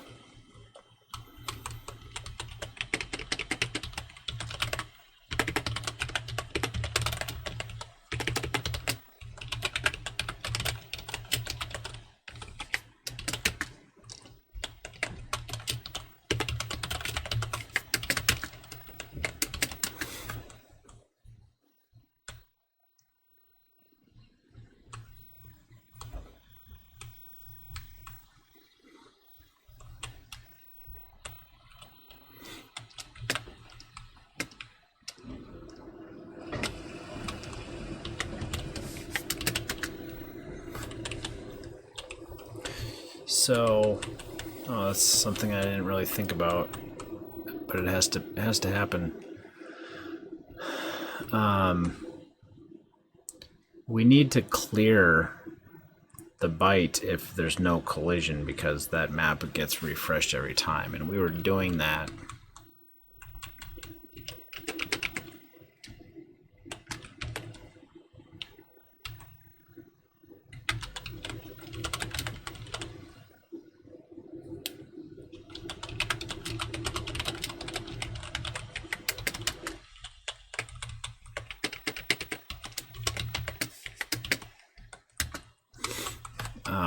Well, maybe let's go ahead and set the ladder bit. I don't know if we'll see how.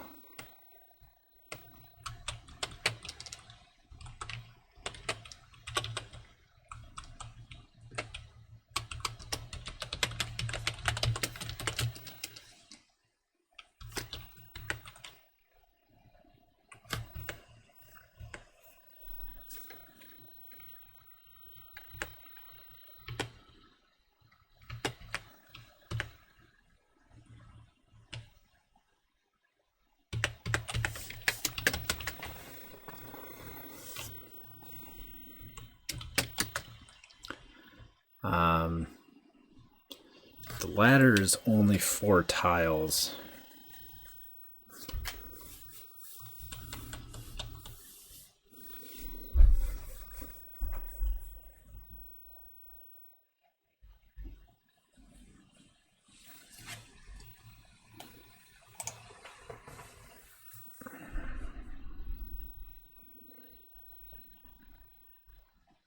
But we also have things like vines and save points, things that when you push up, something happens.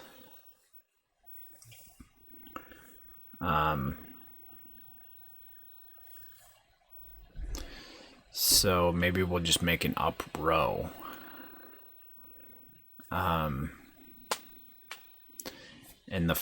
And like the first row can be the up row, so if it's less than a value, it's in the up row. And it doesn't even need to be a row, it can just be the first so many tiles.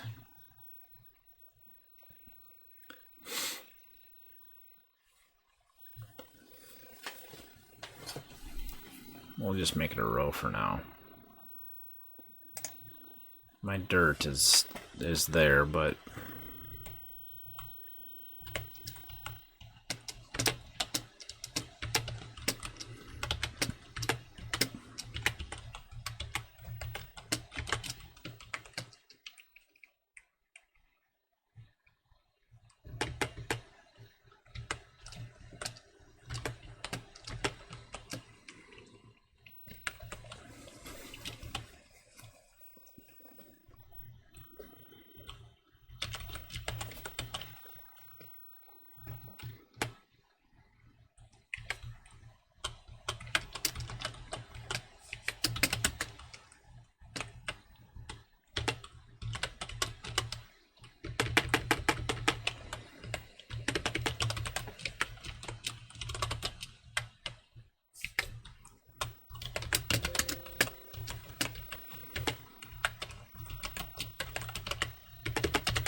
Streams get better every time.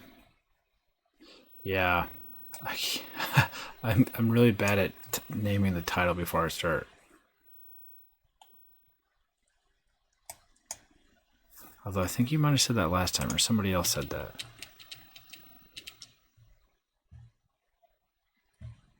I'll have to check it out.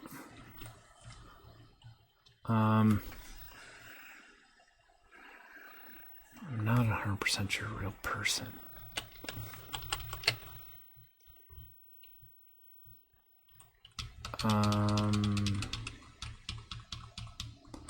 So if it's less than this value, or less than equal to, I want to do a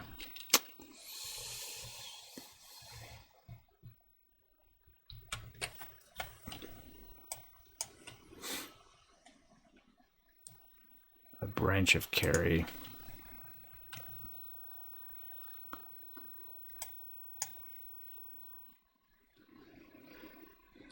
If the value in the accumulator is equal or greater,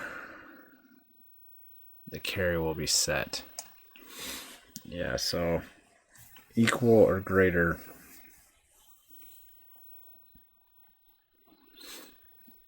So this is not actually the last tile. It's the last tile that follows.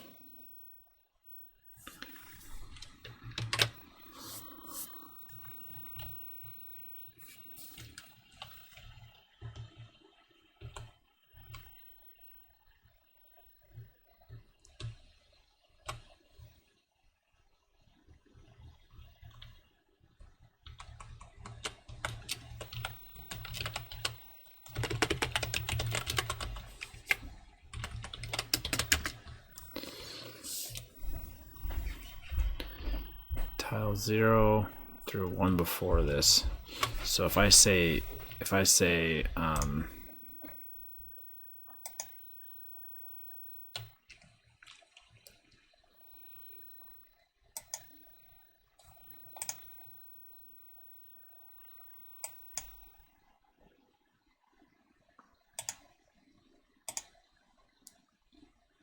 oops, it's this one.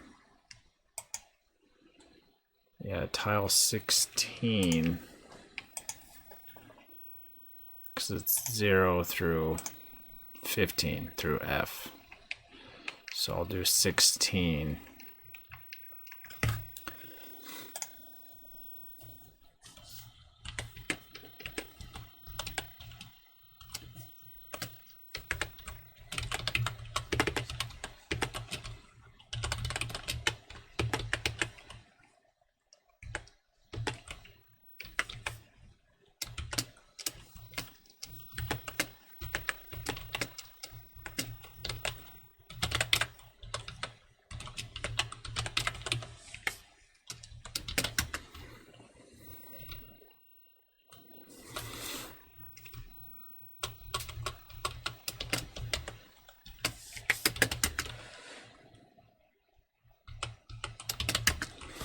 Okay.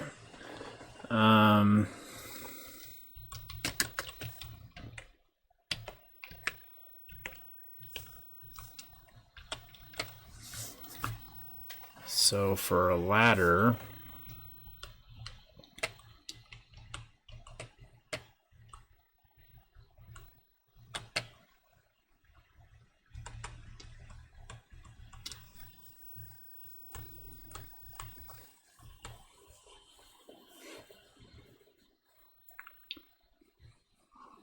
I gotta make sure that A still contains the value, because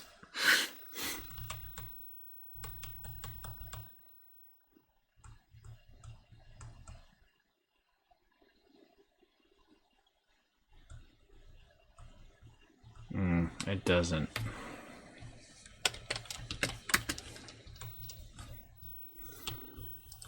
But I can do it in a way that it is. If I check blocking first, I'm sorry, if I check ouch first, I'll store that value with both those bits set, because I know it's both of those things. Then I can check blocking, and I can just store it But if I keep using compares, then I know that A will contain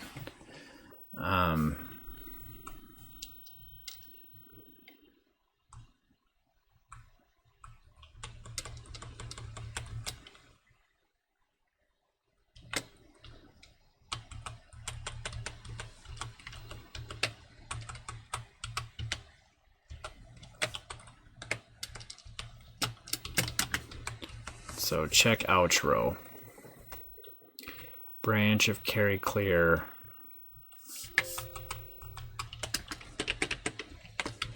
Check block.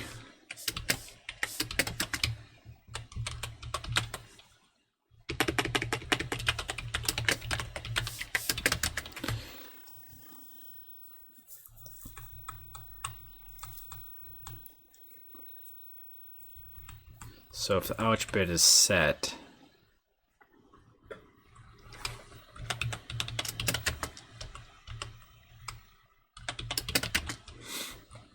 we're going to store it, and then we're going to, I need to jump to store reg1.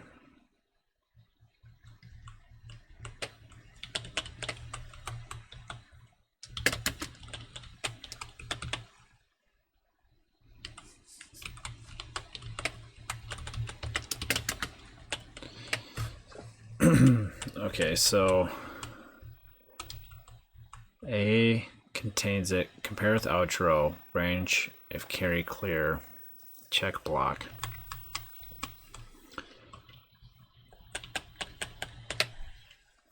Check block, compare block, branch if carry clear, check ladder. If it is, I'll set the block bit.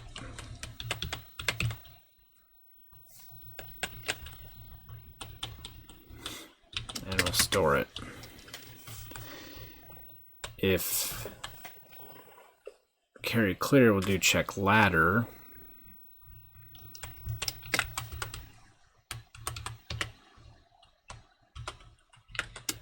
Up object last.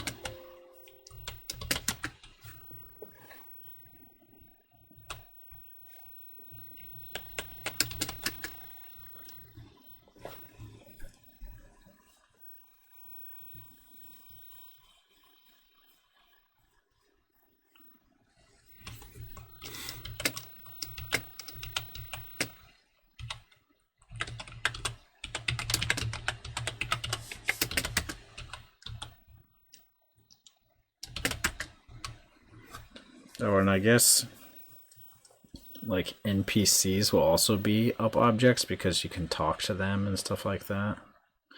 And the post, or I'm sorry, not the post, the signs, things like that.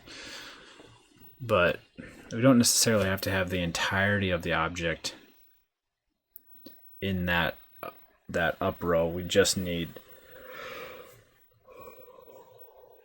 one tile to collide with it, or the top left tile, really. Okay, so, and I'm actually going to, instead of branch of carry clear, I'm gonna carry set.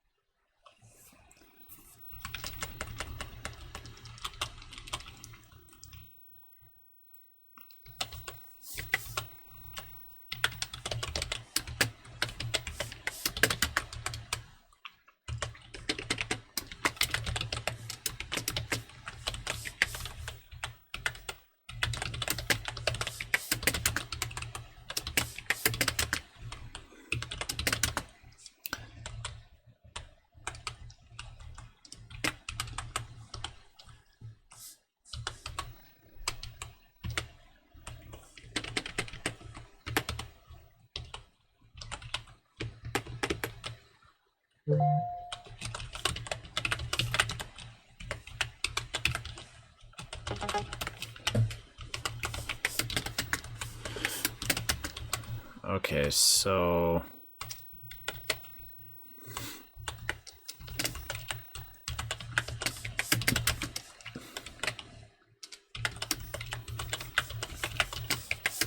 object bit.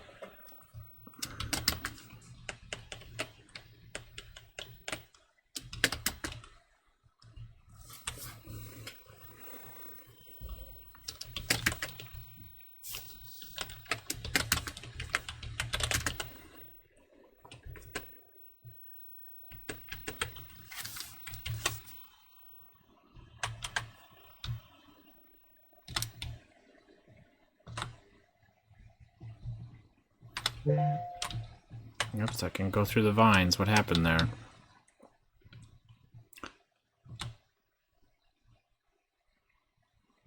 Wow.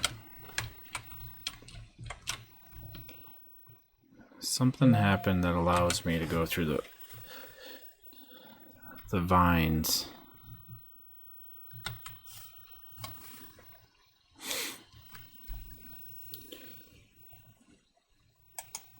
Let's look at that code for when it's a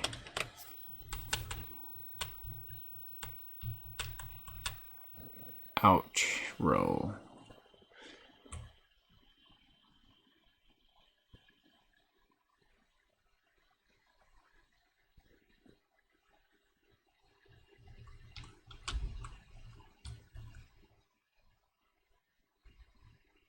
Branch of carry clear. Check block. And carry.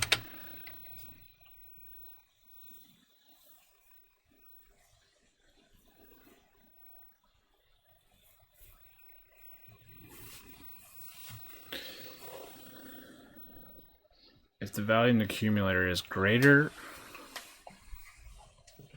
equal or greater, the carry will be set.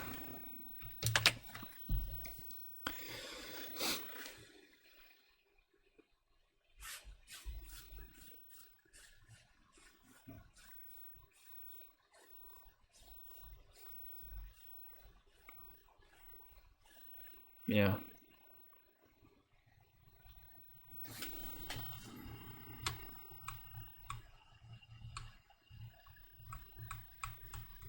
I wonder if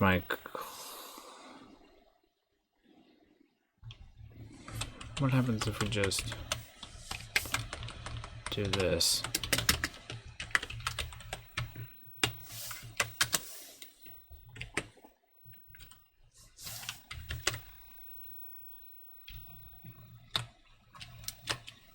Okay. So if we only set that bit,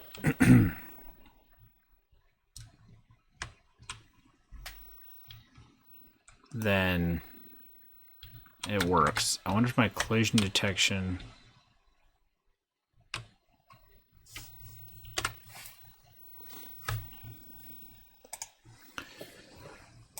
let's check the memory viewer.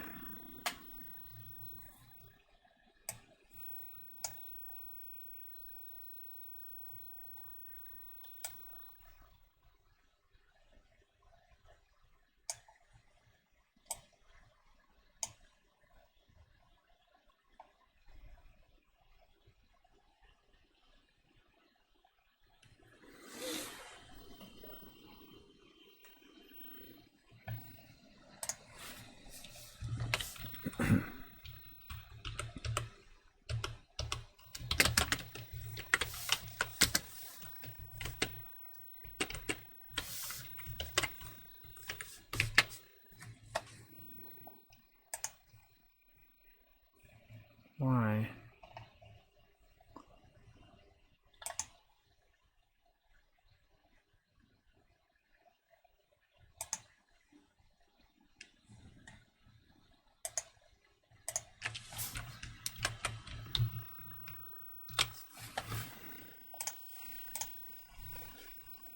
Yeah, they're set C0 for those guys.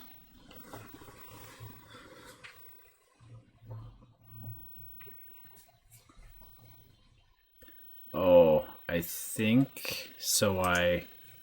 Let's check our collision detection, and I think I'm saying if it's not equal to blocking bit, then we don't, but we want to OR it.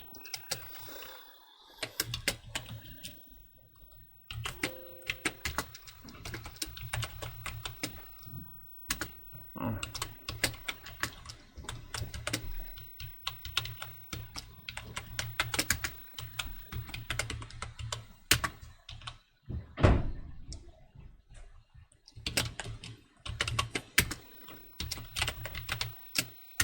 Compare with blocking bit. I need to not branch if equal. It's not going to be. Wait.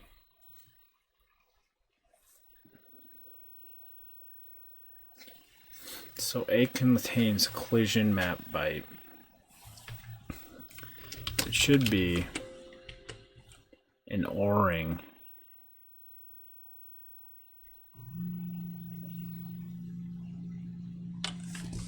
I'm going to assume that works for now. Compare with blocking bit. Okay, it's not equal because it's C. And I'm comparing it with 8,000. So both bits are set. It's not equal. I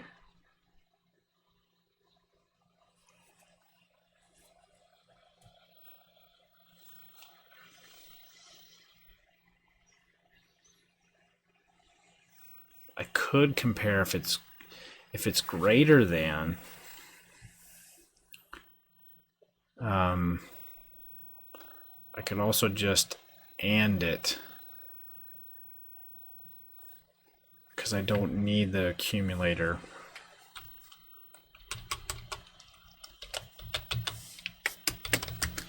So I AND it with the block bit.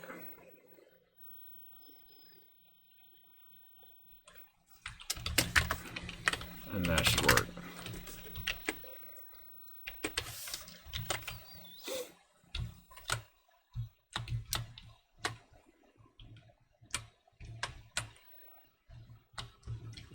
What happened?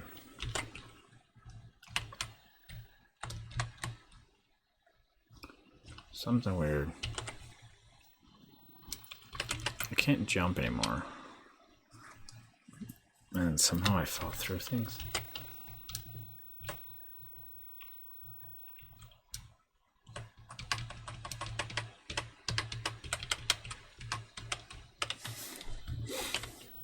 Let's go back and look at that code.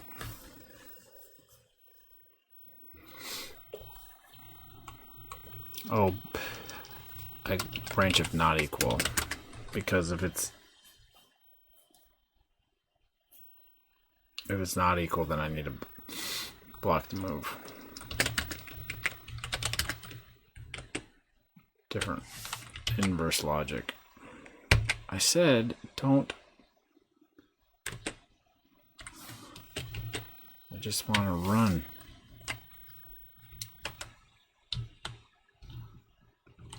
There we go. Okay, so we can't pass through the vines. We can go in that way. Why did that happen?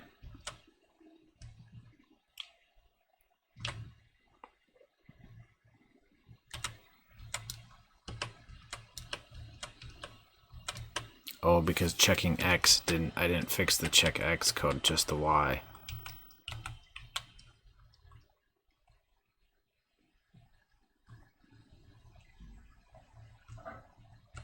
Oh, I think that's still in gamepad.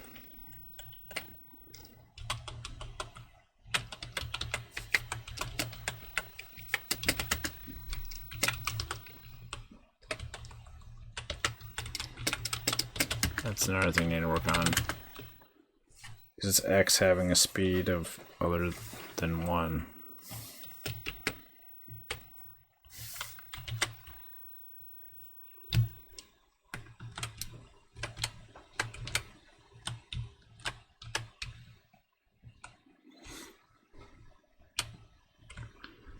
Anyway, looks like it worked.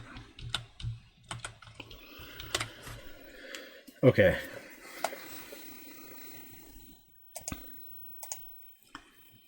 And our ladder bits are set, our vine bits are set. So now we can do things with those.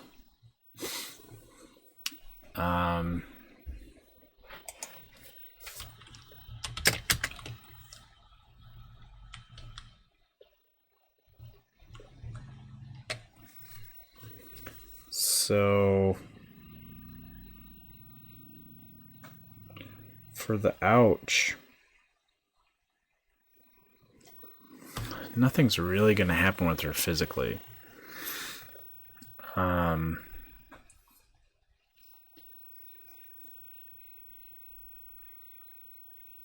She's going to have an animation frame, or her state will like change so that we can decrement the damage counter.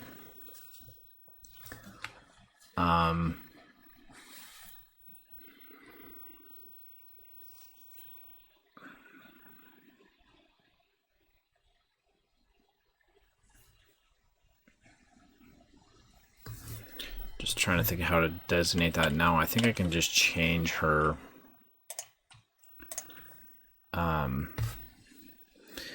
animation.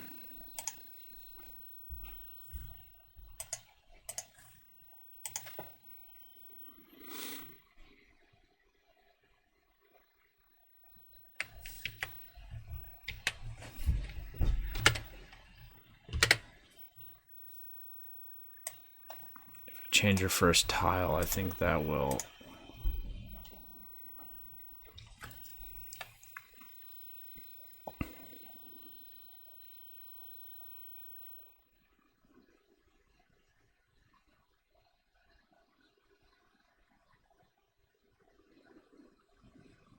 I don't know if I do something like set it to tile number 6. That should break things. Or I could change the palette of her face or something like that.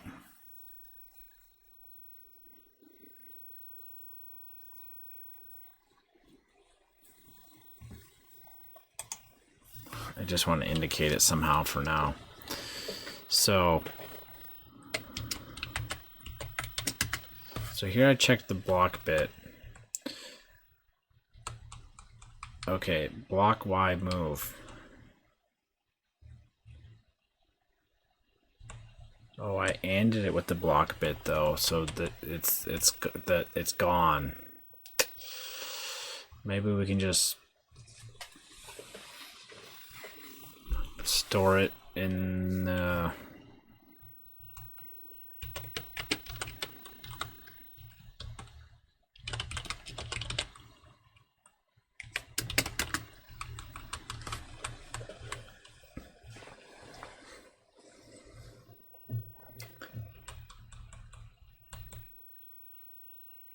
don't want to push on the stack.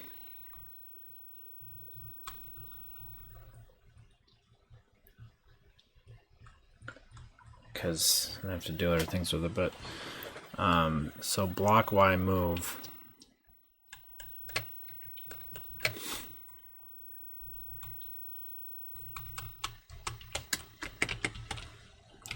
Check if ouch. So transfer X to A.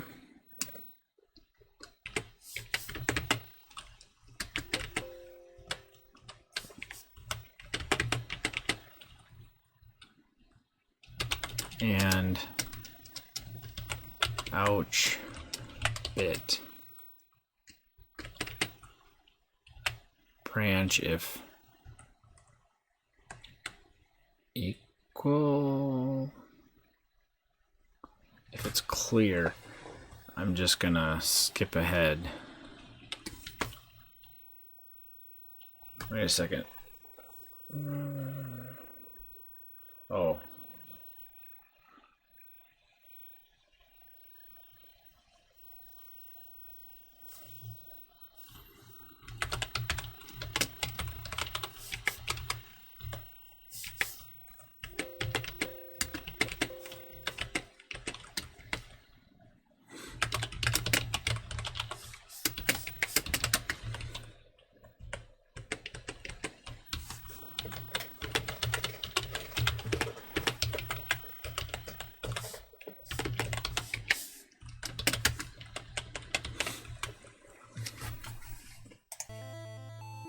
keep doing that. Suckered into the Zoe figure, and I click it.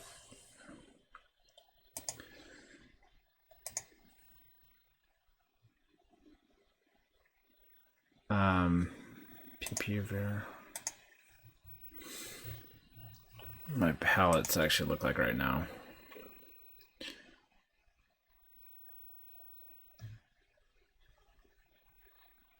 So it should go blue in the face if I set it to palette, or I set her face to palette 3 right now.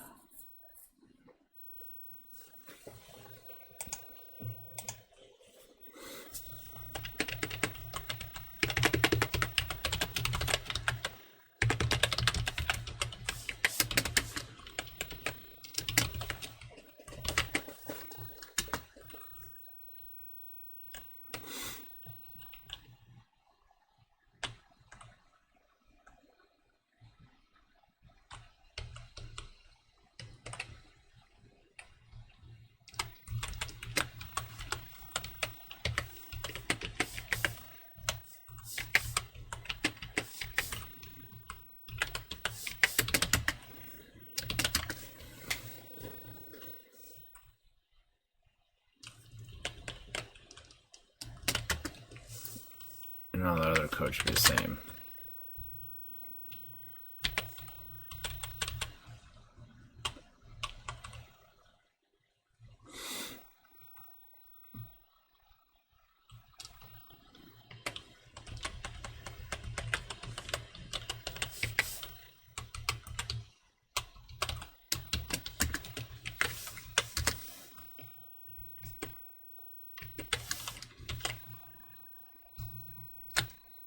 Hey, look at that. I don't reset it.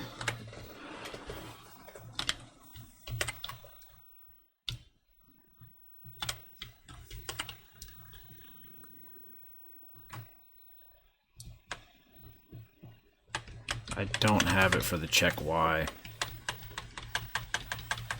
I'm sorry, check X.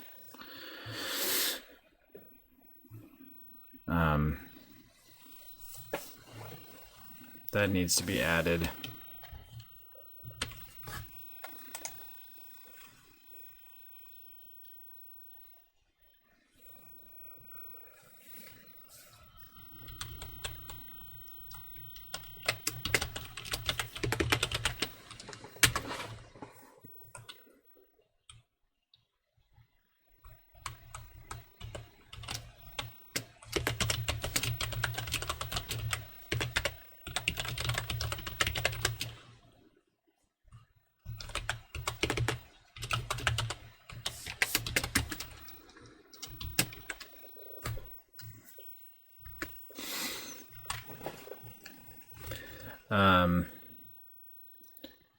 No matter what state she's in, if she presses up,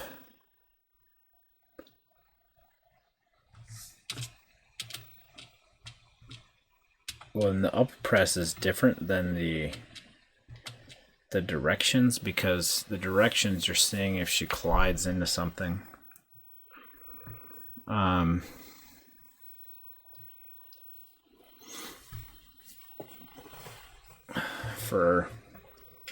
For the up bit, you're basically just checking what's behind her. You should be able to just check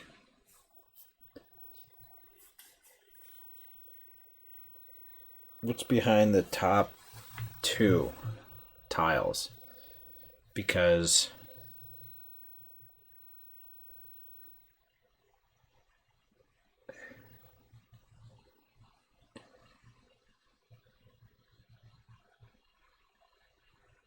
as far as the ladder goes, if her head hits it, you can be pressing up. But won't we also have the information from a collision check?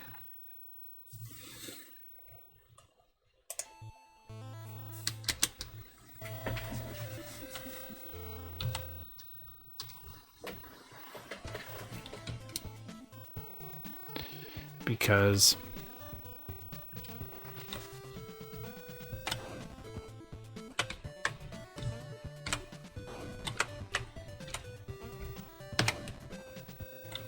it's like she runs into the ladder. Oh, and there's also the down. If you press down, you have to check for a ladder below. Whoops.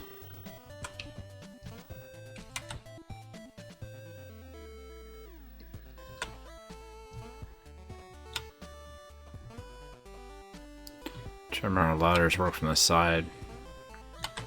Because here you'd say, oh, she collided with the ladder. But I also have no movement going on. I'm just standing still and I press up. Oh. Anyway, there's a... It's not if she's just touching it. She's... So right now I press up and she doesn't actually hit it. She has to be like halfway in front of the ladder before it actually counts.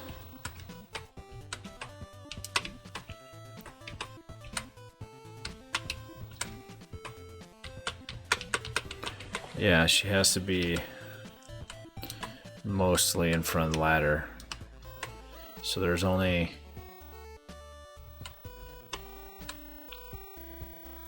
16 pixels or so that it's allowed.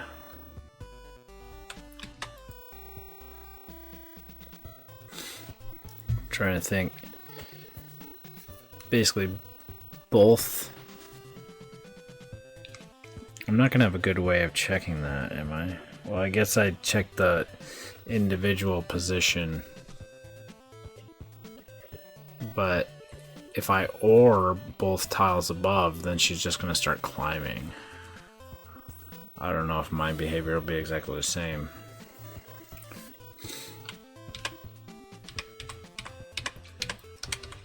Because I don't have... If my routine ORs the both of the ladder bits,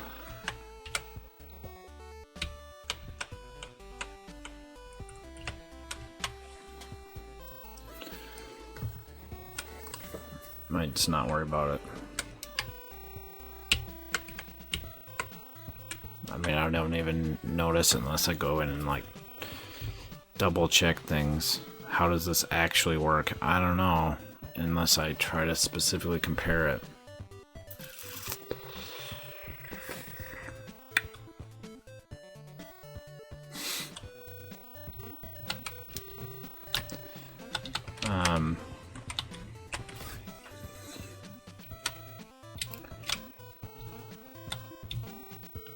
But regardless of state,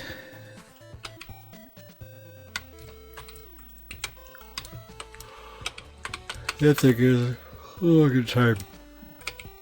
She continues to climb until nothing behind her is a ladder, but that's her being in a climbing ladder state.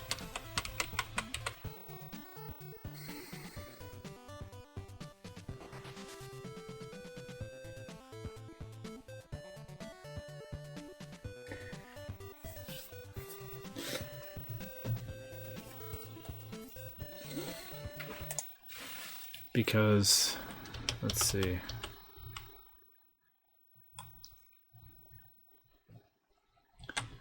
My collision check,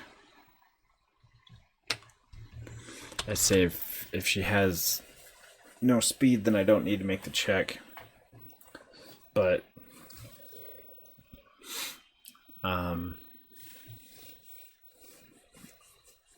I think I can consider almost always having speed because of gravity. And I'm always going to want to go check to see what's behind her, because if I press up, well, if I'm not pressing anything on the D-pads, they're not doing anything. Well, I guess I don't really need to check. But for now, I can just always check.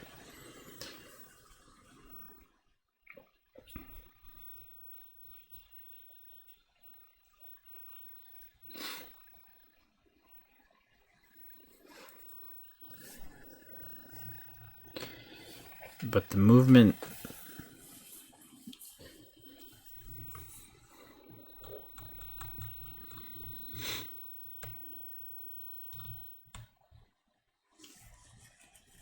I don't know how deep I want to get into this.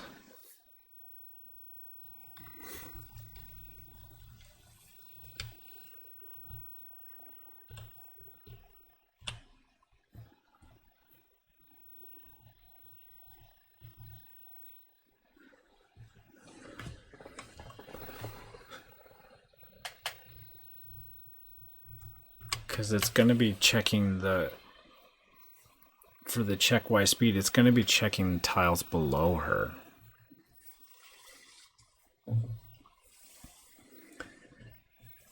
And she's not...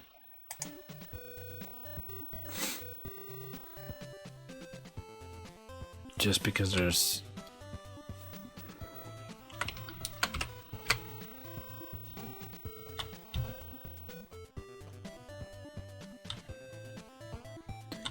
Like here in this situation right here, my collision detection for gravity is going to be checking right below her. There's no ladder there. And I need to see if she can climb a ladder.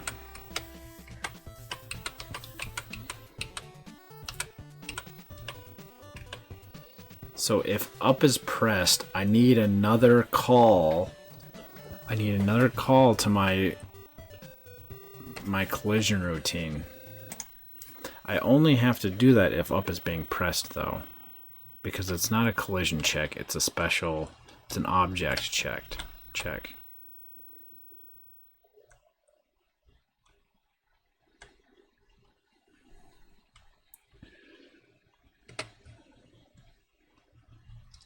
So done Y move.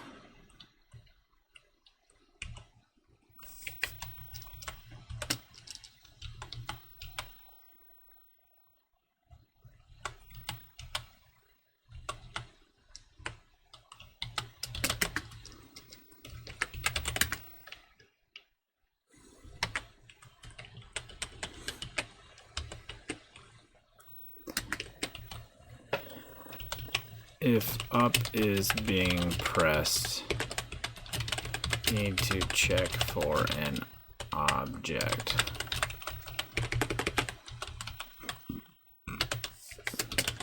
Part of me says that's a completely different function, but it would change her state, which is contained within this function.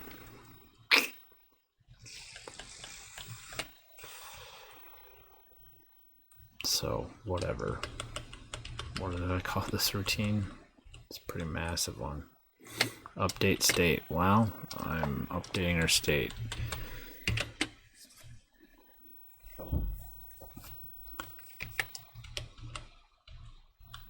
Because regardless of any of that,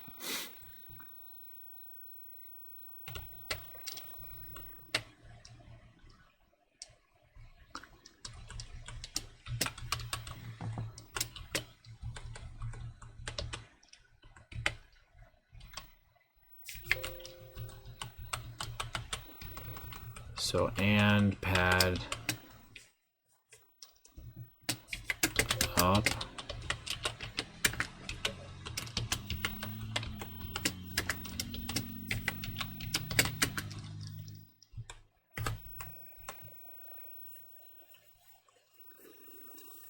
branch of equal no object.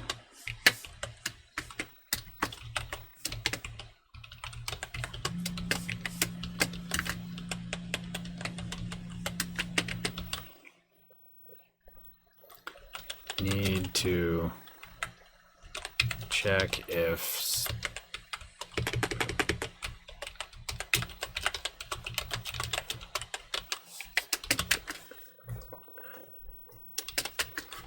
there's an object behind her head.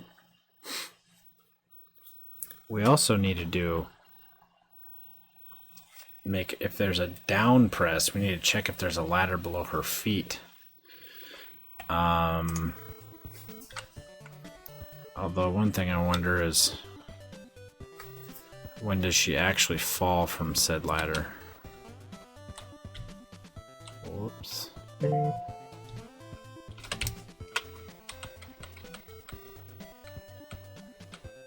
So even I pressed down and there's no ladder below her feet. Her hands are still holding it. It acts like. So let going of the ladder is a little strange. I could have the bottoms of those hanging ladders be a different tile, but I can't really because her hands can grab onto it when I'm pressing up. Anyway.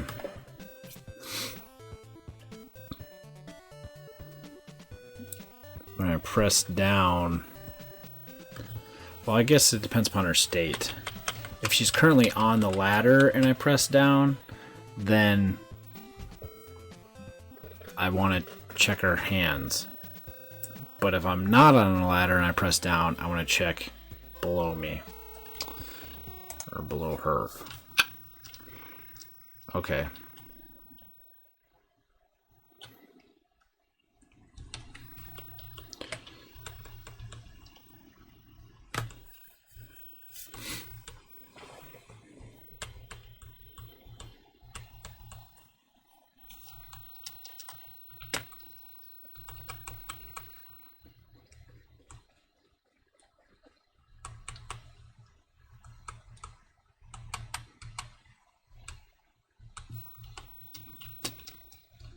So it's going to be similar to this.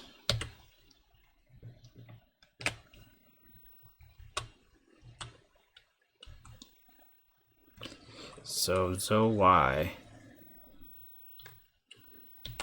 I'm not going to add anything.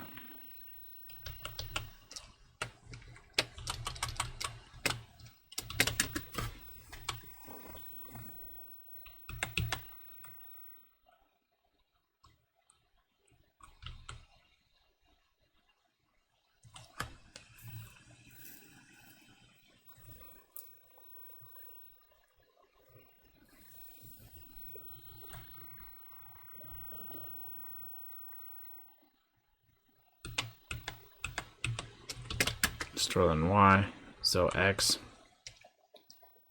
Jump to check collision. Now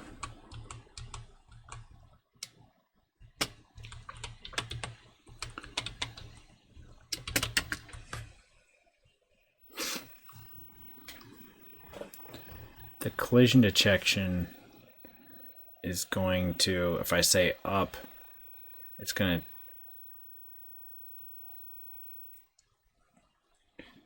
it's the difference between checking 2 tiles or 3. I think we can just pretend like it's an up movement.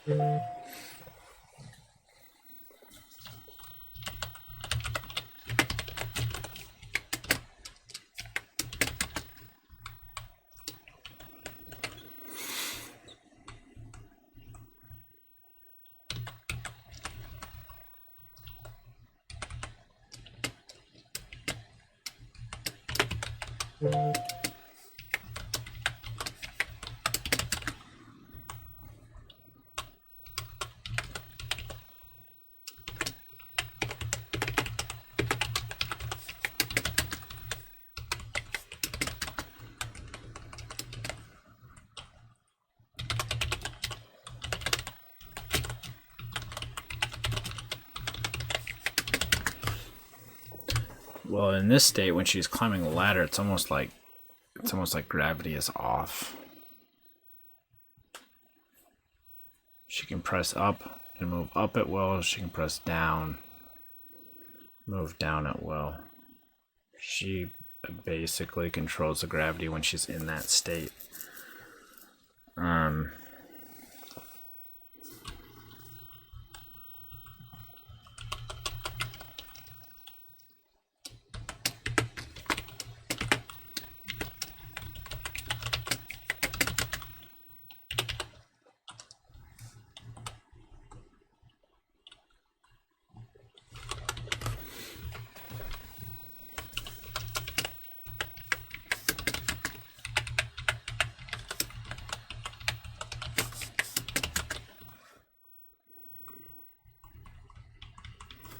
Well, and I say it's a ladder, but it could be... It could...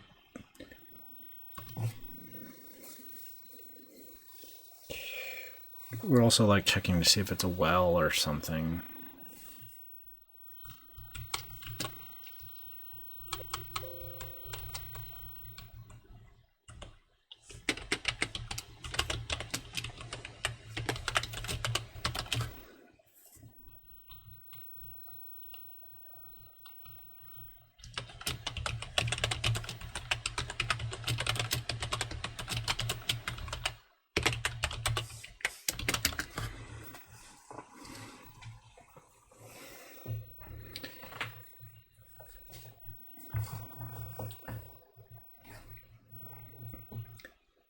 Maybe I want to have a threshold there of...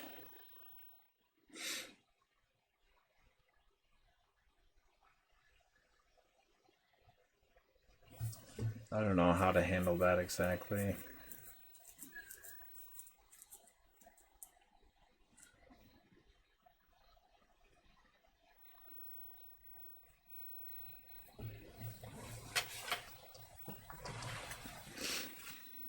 I like the idea of tiles themselves controlling everything.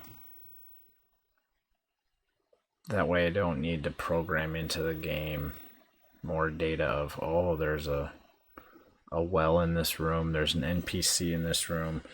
Now I suppose for NPCs I'm going to have to program it in. But...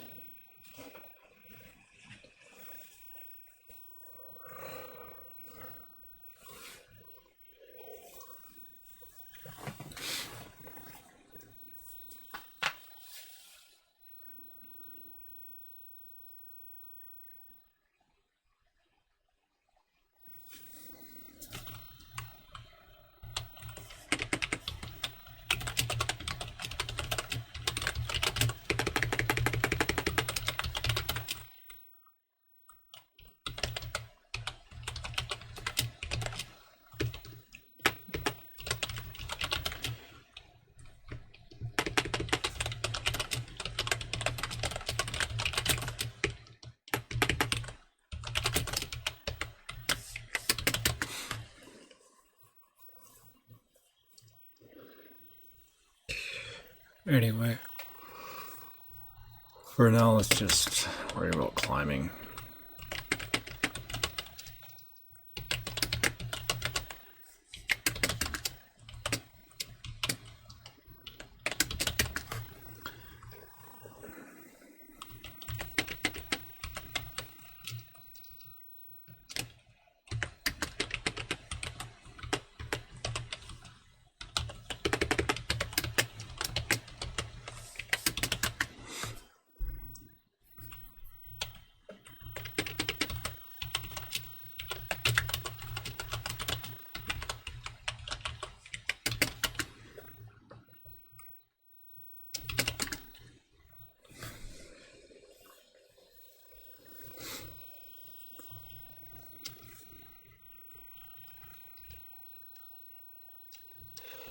So, in my other code, and she can't jump while she's on the ladder, can she? Oh, jump is basically fall.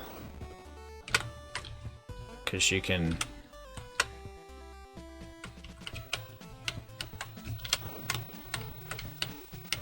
She can't use her wand on the ladder.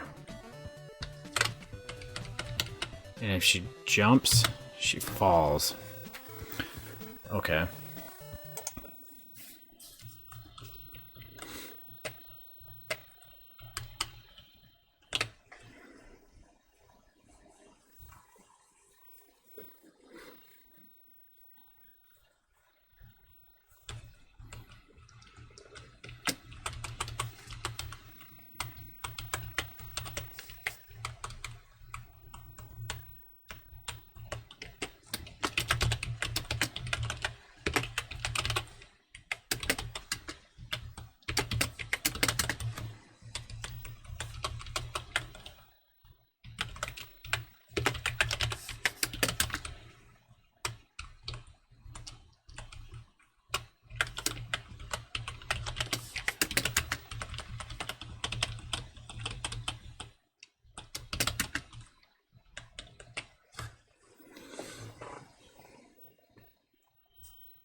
Okay, so if it's landed, I'm going to do that. If it's not landed, if her current state isn't landed, I'll check climbing.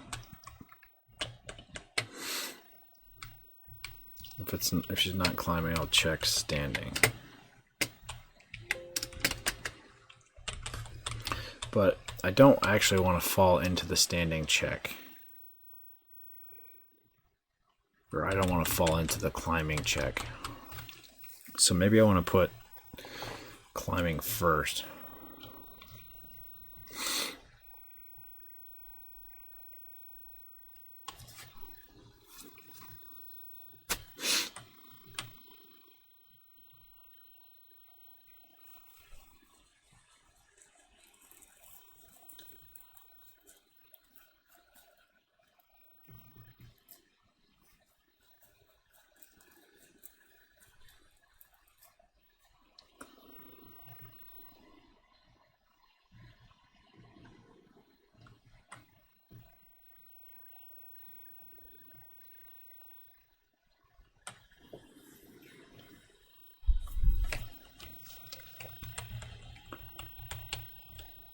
And I'm gonna go. I'll set her speed based on the direction of the D-pad, and then I'll check speed. I won't do any of that other stuff.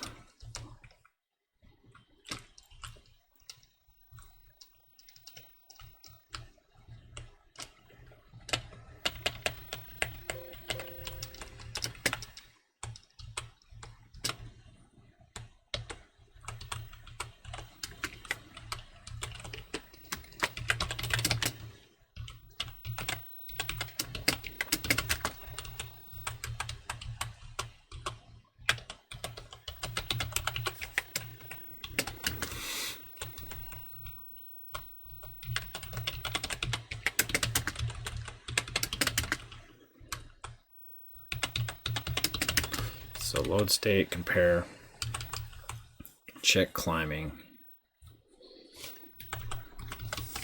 I actually don't need to reload her state here because I'm going to leave this whole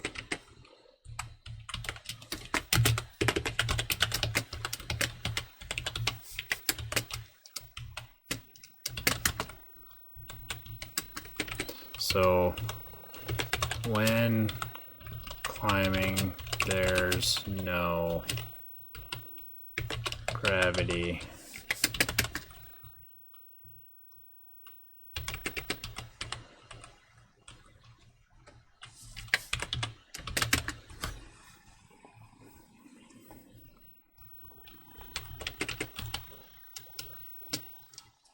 D-pad.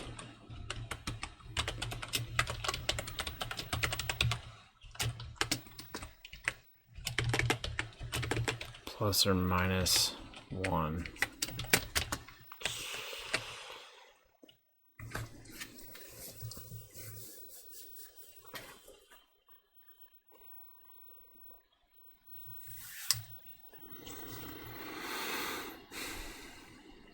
Hey, Sakanako, how we doing? We're doing some special objects. Right now I'm trying to get ladders working. We got damage from vines kind of working. So when we are on a ladder,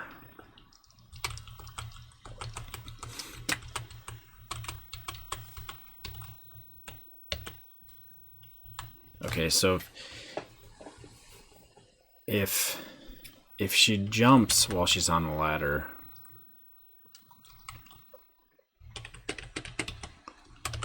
jumped from ladder, load, falling,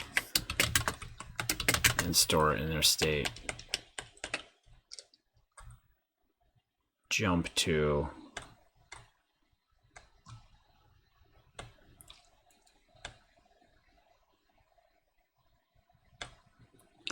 probably can just go ahead and check falling or jump to falling.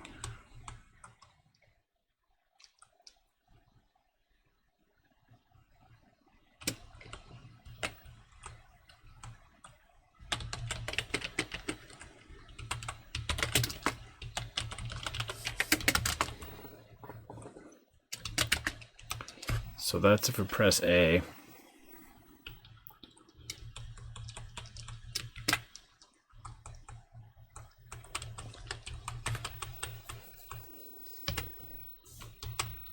If we press up,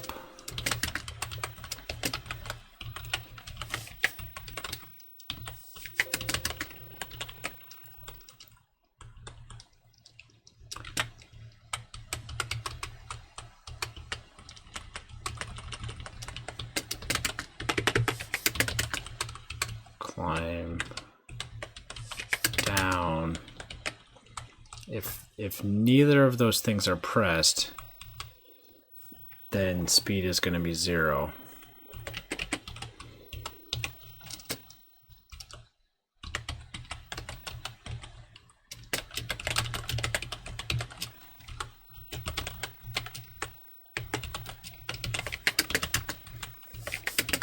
Okay, so up. If we climb up,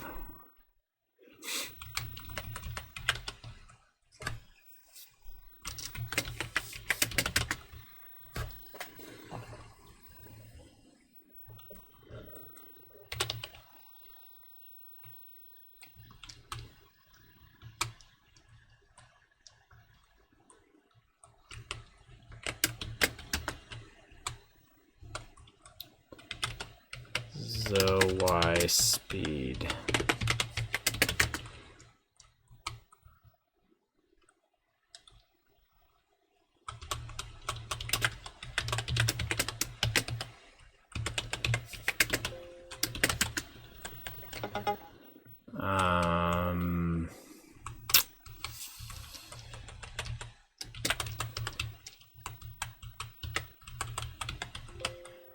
Oops. Just climbing down.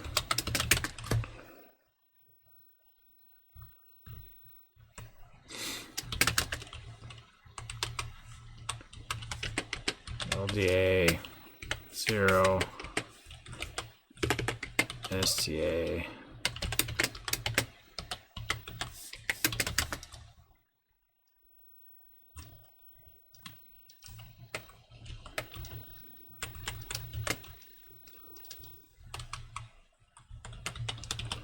We don't actually need to set the gravity because we have to set it to 0 if she stops pressing a button on the D-pad. I think that might just work.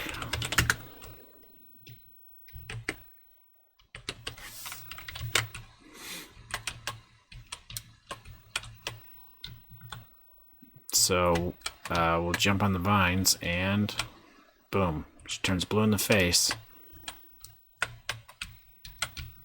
Now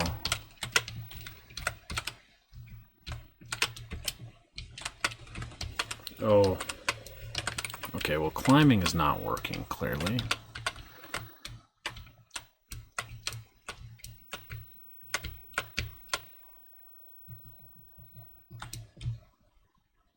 Oh, that's weird.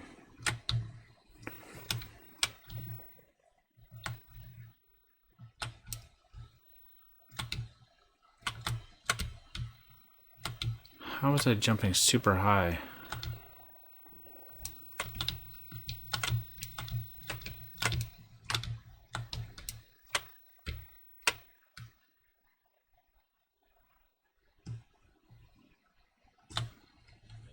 If I hold A,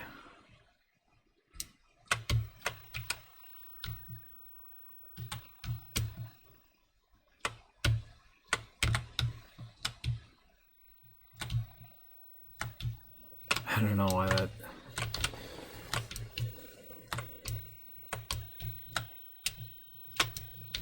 Oh, although part of it is I say if she hits A while I'm on the ladder. Yeah, that's what we both just realized. But it should work here because I'm not jumping, I'm just pressing up. So I need to have a kind of like my landed state where if you're holding A when you land, you won't, it's not like a turbo jump.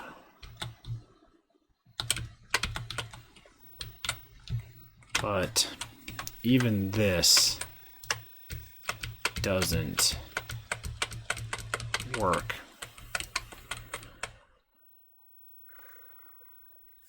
I wonder if my climbing check is not working.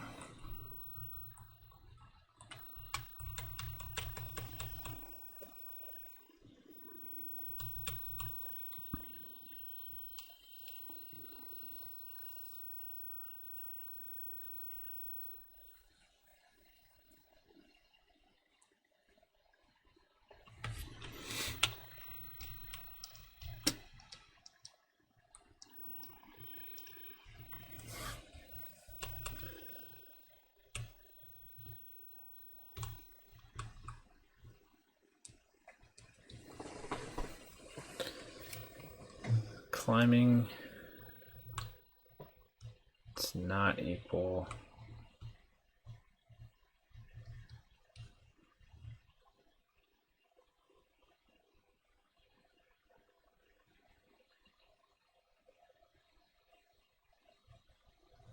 Let's check what our state is. The debugger figure out if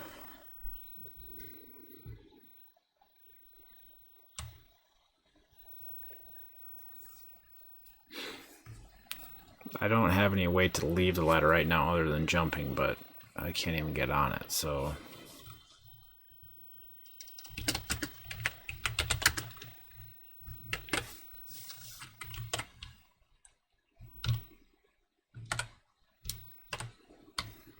it should work there too.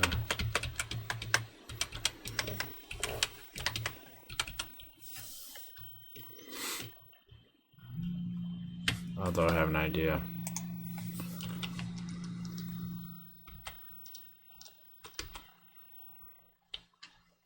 I wanted a way to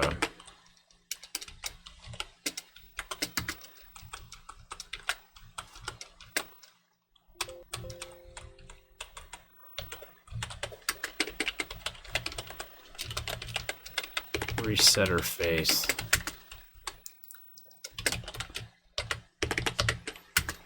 We'll go ahead and use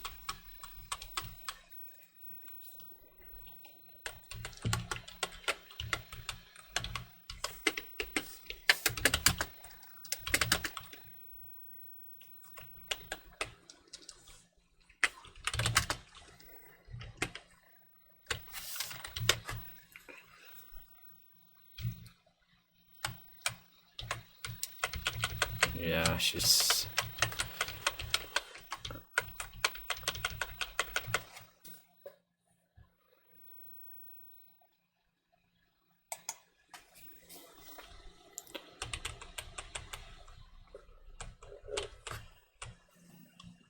oh, yeah, okay.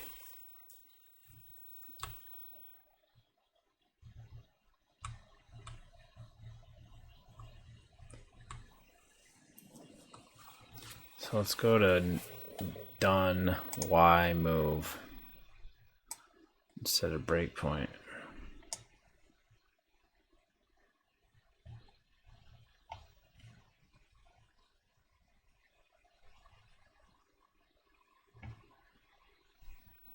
Where is that? Labels, functions.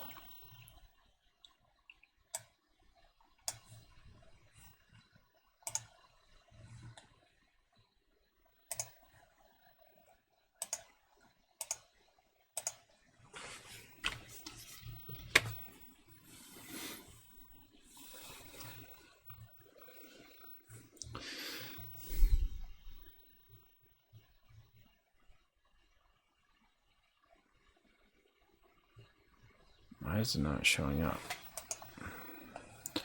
Update state.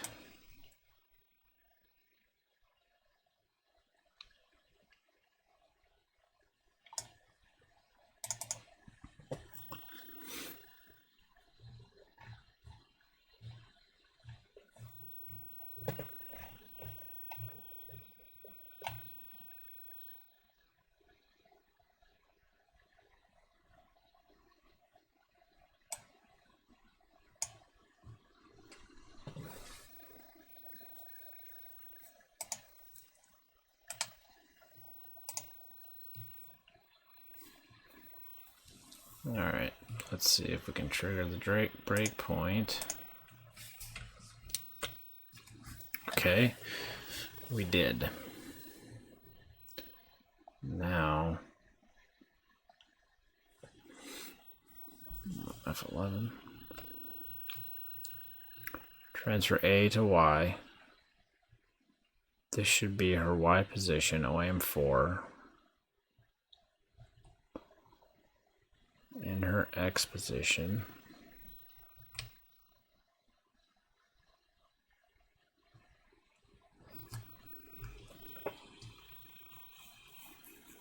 That's my register 0 for the check collision. Check collision should go.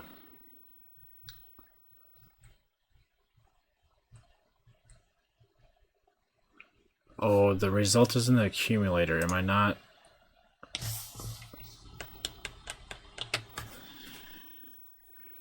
Yeah. I AND it with the object bit. I branch if not equal.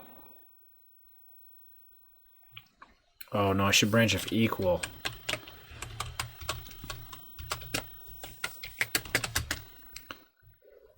If the bit's not set. Hey, pituitary hematoma. Oh, I got your message. George is here. Good morning, 8:30. Yeah, we're after midnight here. Oh, I didn't have to write a macro-ish language for the assembler because CA65 supports macros. I'm using some of the built-in ones, but I haven't really felt the need, or I guess there's very few times. Some of the scrolling stuff, like I probably make some of my own macros would be worthwhile too for doing some math, just like 16-bit math and stuff like that. You're writing the same 4 or 5 or 9-bit math, writing the same function or instructions over and over again, but I don't feel like I'm writing the same instructions over and over again, so I don't know what things would be good to put in macros that I'm not already getting with CA65.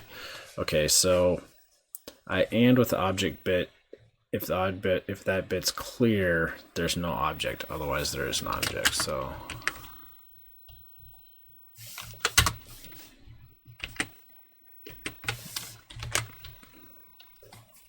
oh, I don't want my breakpoint turned on. Let's just try to run it. Okay, so if you're just tuning in, pituitary, we got damage. Her face turns blue if we hit the spikes. Only in the Y direction. Hey, look, we reset it by climbing the ladder. Okay. So look at that. I'm getting into the climbing state, but I can't appear to climb the ladder.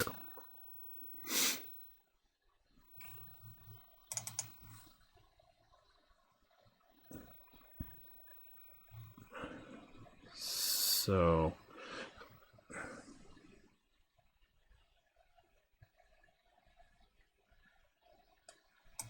let's set a breakpoint here.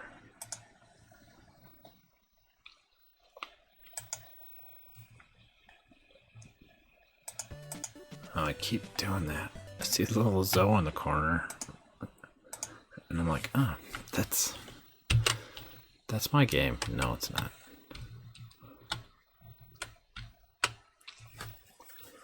Okay.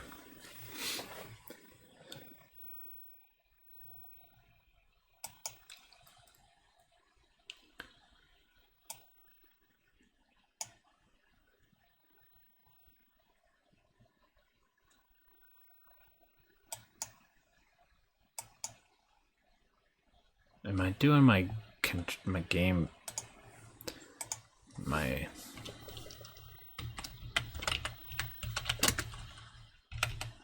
inverse logic here?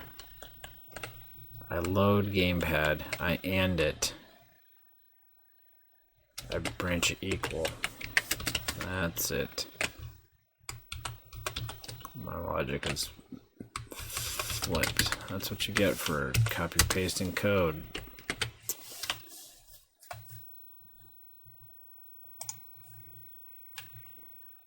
Let's try now.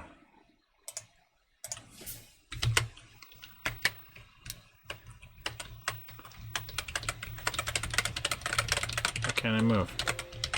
Oh, ooh, something's messed up with my scrolling. Why is that happening?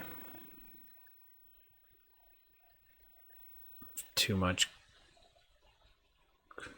When did that start?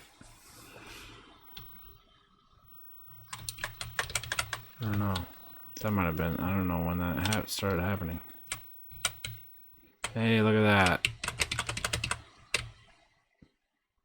I don't have a means of, it does have a built-in debugger. I've been using the tar out of it. Well, I try to think about my code before I just jump straight into the debugger. She learned how to climb ladders and then some. Yeah, I don't, once, I don't have a way for her to get off the ladder other than pressing A. So once she starts climbing the ladder and she can climb in the middle, she doesn't have to be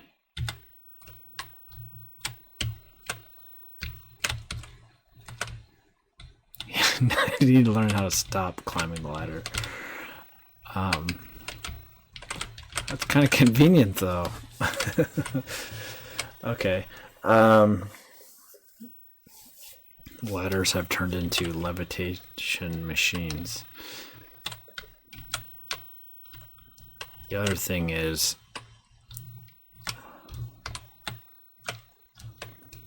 I'm checking if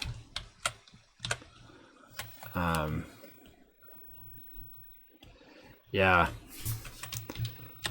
pretty good results today. I might just call it a night. Let's see.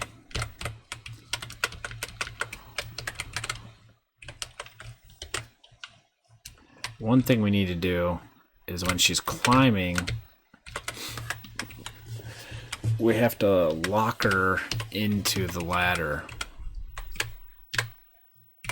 align her, but I don't actually know which way to align her.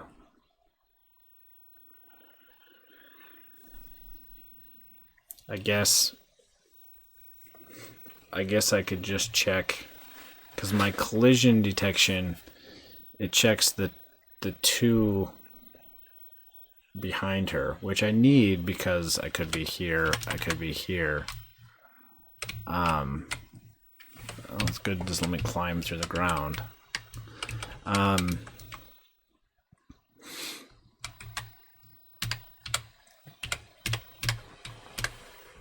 don't actually know. In the original Alwa, she has to be mostly in front of the ladder. Like right here, she couldn't climb, but I can.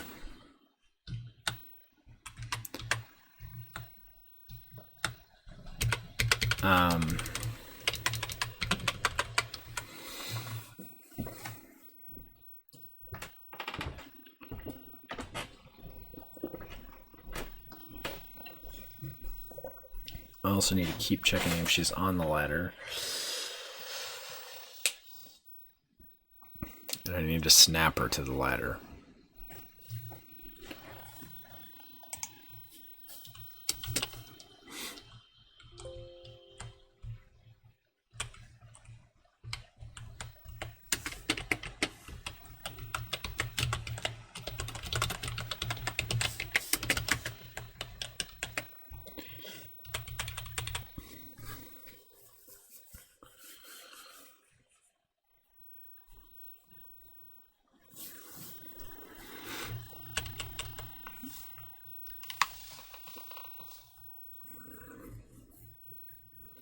Yeah, on ladder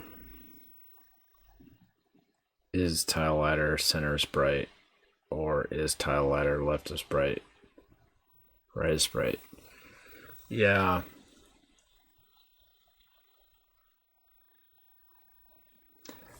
I have to update my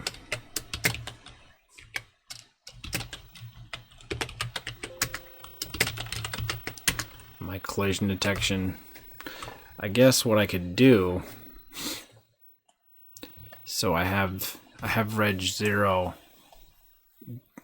being an argument for is she moving in the X or is she moving in the Y. If she's moving in the X, sometimes I have to check 3 collision tiles. If she's moving in the Y, sometimes, so X it's either 2 or 3. Y it's either 1 or 2. Now,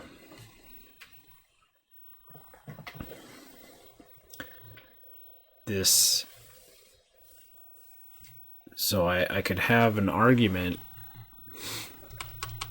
for basically what is, I send it her center tile and say, is the meta tile above her, the center of her, a ladder? And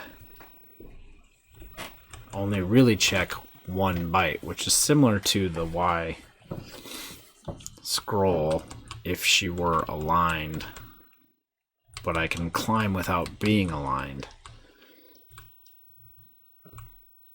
Because here I'm checking if horizontally aligned, don't need to check 2. Maybe I can pretend like I'm forcing an alignment.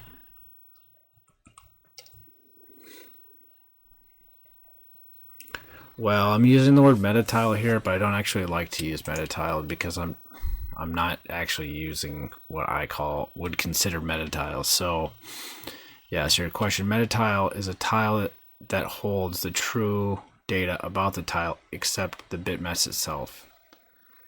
Normally it would, well,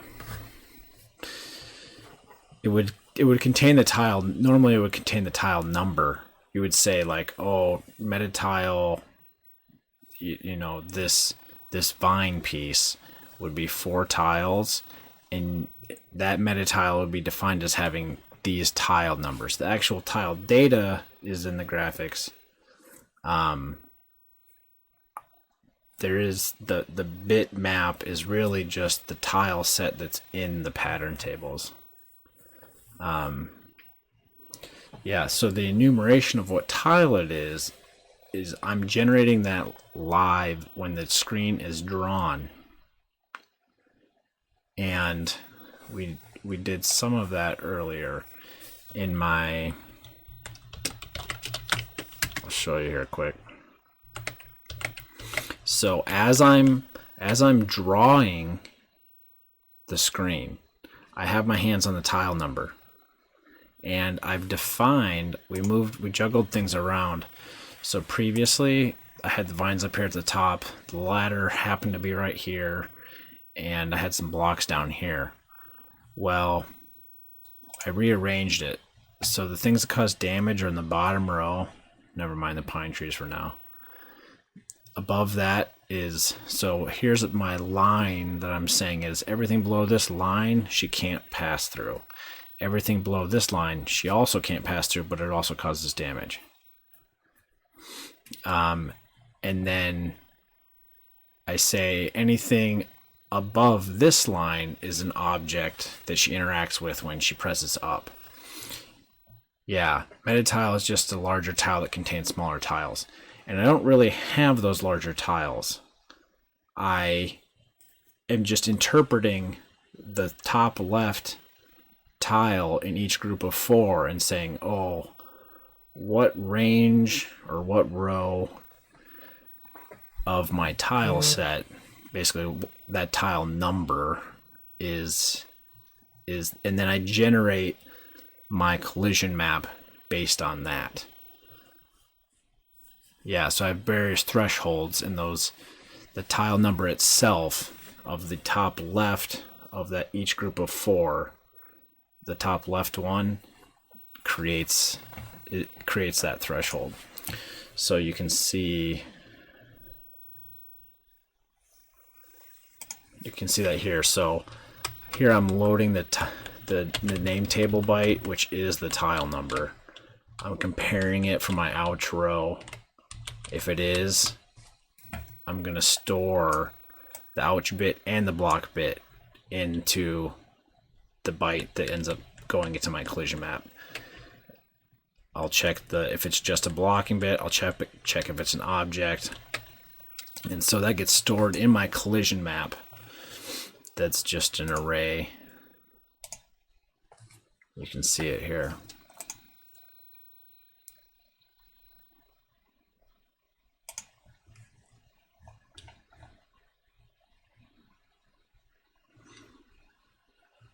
So if you look at this screen here, you can see these 80s, the blocking bits set. Here we have some C0s. The blocking bit is set and the ouch bit is set. And then here's the ladders. Just the 1 0, so the ladder bit is set.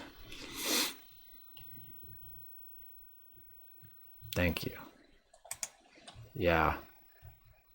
Some people want to start applying that order to a slightly smaller scale, and I guess that's, yeah. Really what I have is I have collision tiles, but they're 16 by 16 pixels. But really, I'm not defining the room in meta tiles. The room's defined in just raw tile data. Raw tile numbers. I haven't compressed them yet, but that way I can have less repetition in the screen, because I don't really have to define tiles. You know, like here it doesn't even really, things can be shifted by, I didn't intentionally do this, it just happened to, but things don't always have to be aligned on the 8x8, or I'm sorry, the what would normally be a meta tile grid. Only objects and damage and things like that. Yeah, so the CPU is so underpowerful, useful but underpowered. You cannot use most programming techniques directly. You have to kind of generate the version of that technique. Yeah, I mean, kind of. When I'm doing them, I kind of feel like they're the tech, like I mean, creating linked lists and stuff like that. Like I'm doing it. You don't have a powerful language to do that for you. The ideas and things can still apply, but you have to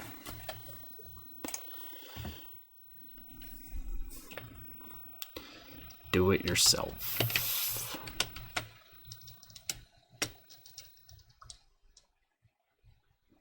Yeah.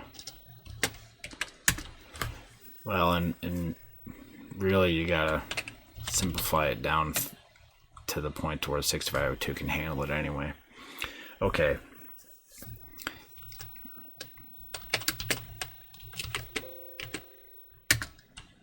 So let's see if we can get snapping on the ladder working, and then I might call it a night.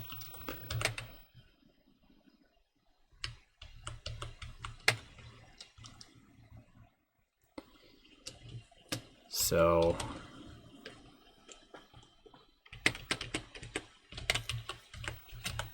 if neither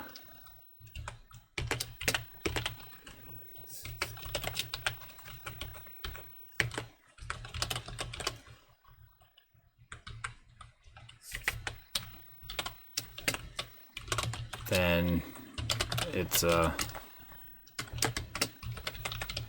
ladder check.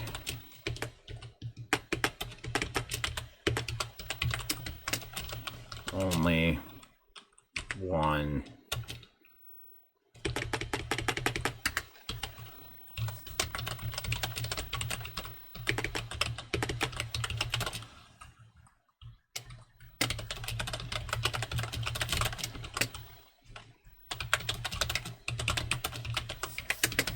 So it's like I'm assuming she's aligned in the Y position, even though she's not.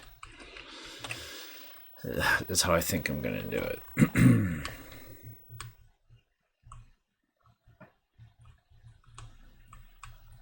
So here I say if aligned.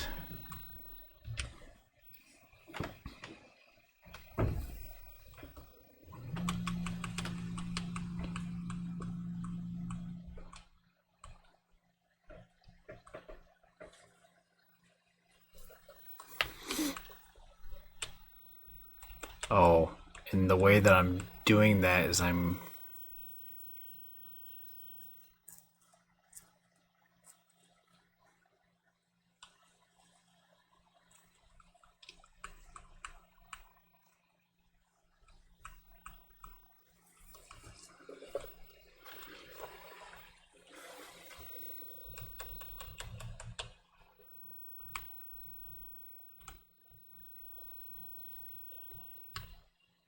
not sure what I'm doing.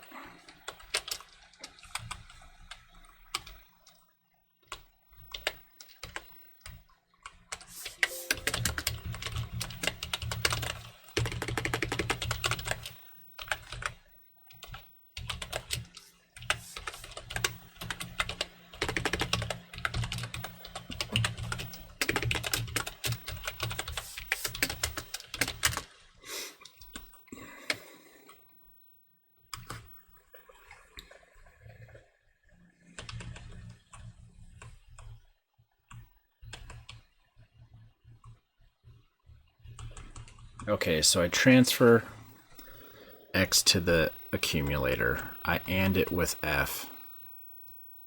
And that's me saying if all the bits are clear,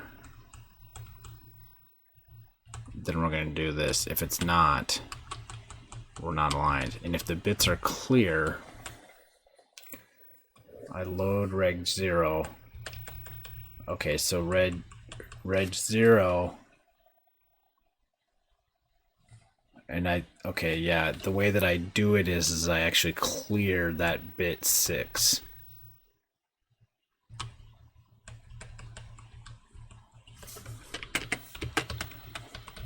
Clear bit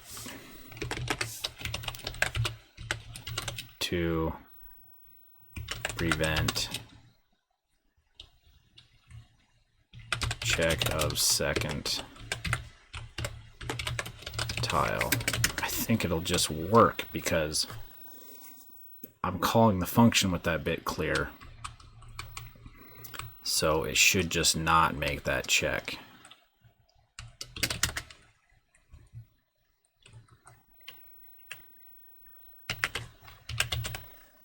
The only thing is,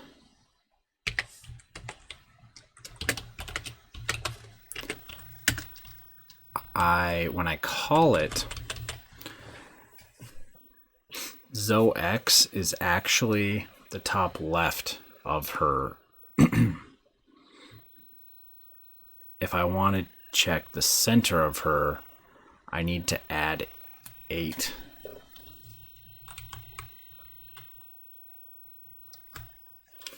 So LDA ZoX add 8.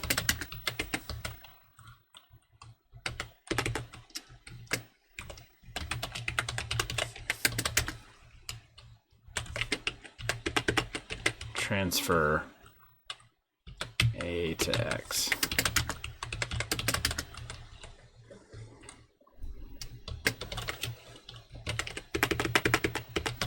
If I can do that with a... So can I say... Well, CA65, let me do this. Can I do... Zo width divided by 8? I'm sorry, divided by 2.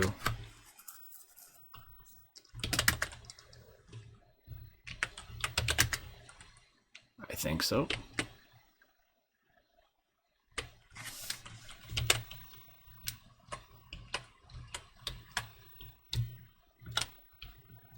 Okay, so if I'm only on the edge of it, I shouldn't be able to climb. Oh, look at that. I think I got it. She's not, I haven't snapped her to the ladder yet. But the center of her head, there is no ladder. There is no ladder.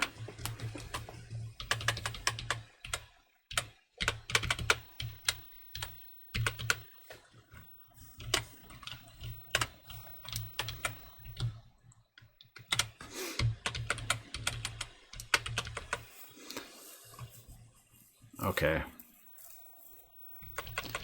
So that worked. And that turned out to be slick. It's like I made that argument for that sole purpose. I mean, I guess I did, but I didn't think how it would come in use here. Okay, so not sure about getting the math exactly right. Because which way do I need to snap her? I added 8.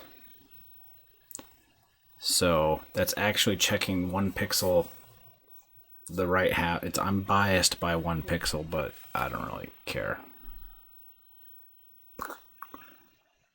I could just add 7 if I had a... Anyway, we'll just be biased to the one way and not care. So we know there's a ladder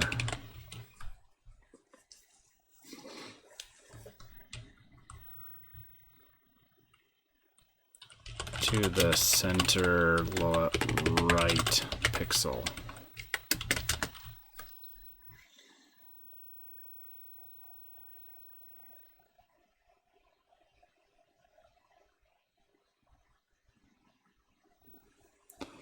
So her position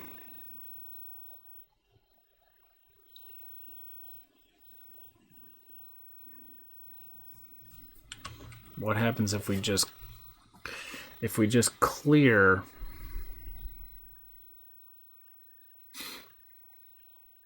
I'm trying to think. So when she's perfectly aligned, all of the lower nibble will be clear. So we definitely need to clear the lower nibble, but I'm not sure if we need to add or subtract from bit 4.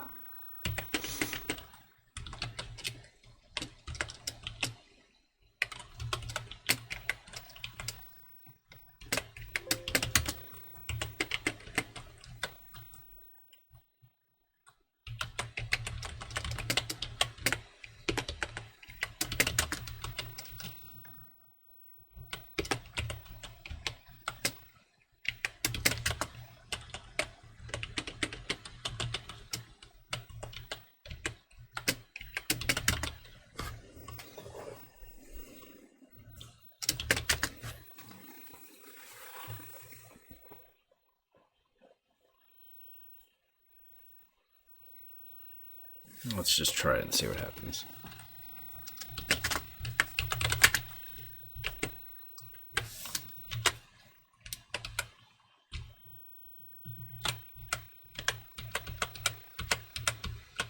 Okay, that worked.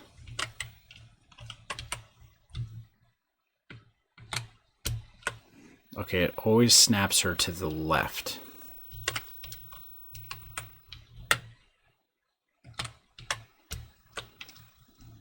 And I don't always want to snap her to the left.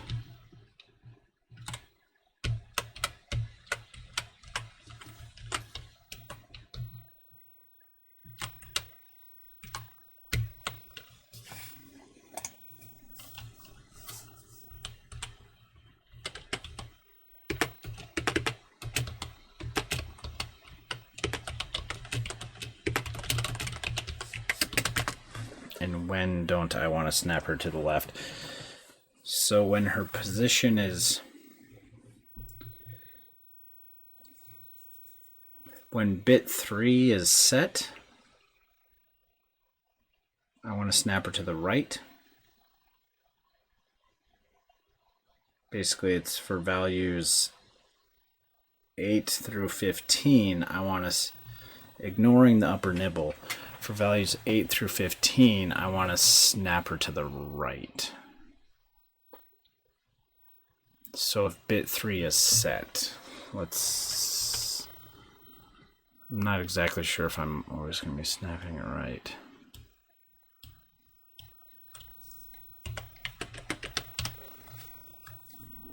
I draw it on paper or something because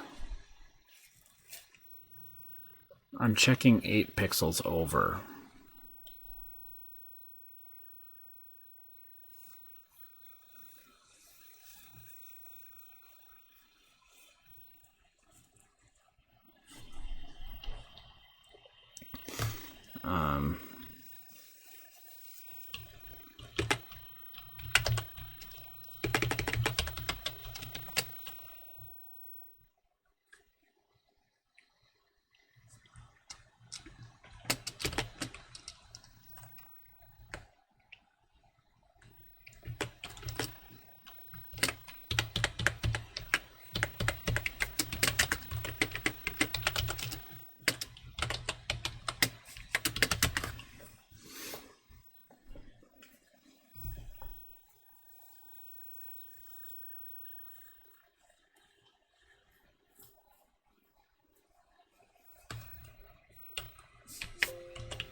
So what I'm going to do is I'm going to add 8 to our position, which should make the left snap work.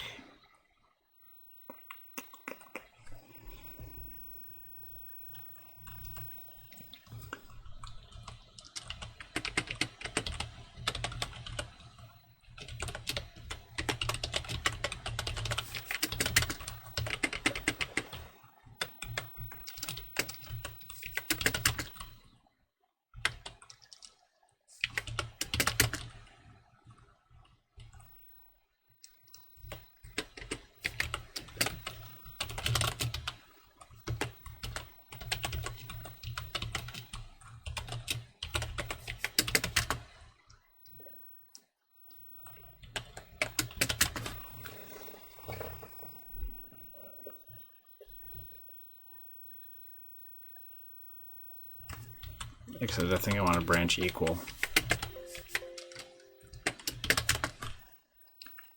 Because if it's clear, then I don't want to do this.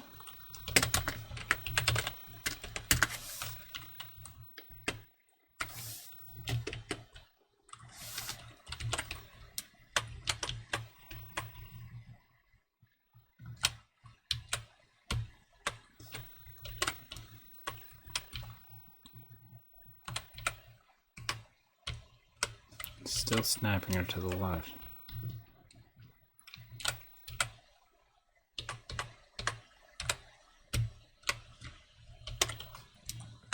Oh, did I store it?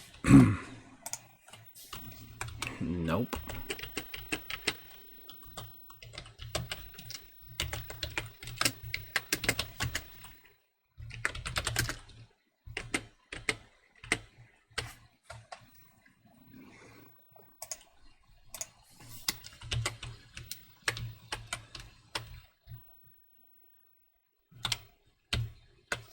Come on.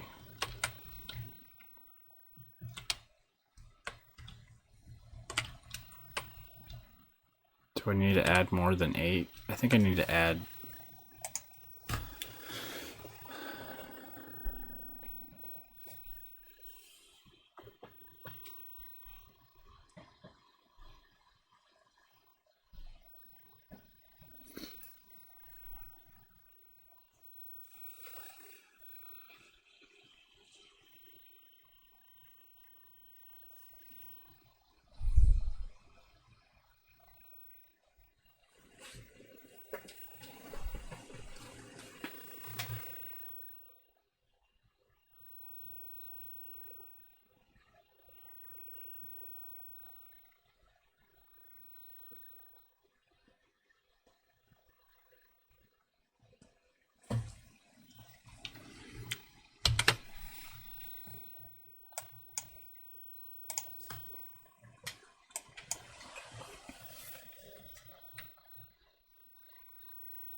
It's as if it's ANDed with the accumulator.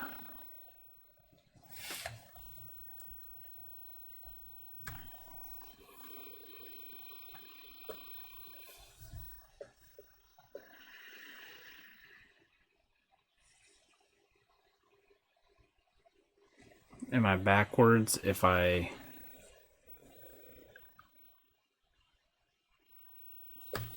Let's look at it. Sprite position in the emulator. Verify what I'm... Because here her position is basically 0. Here it's 1, 2, 3, 4.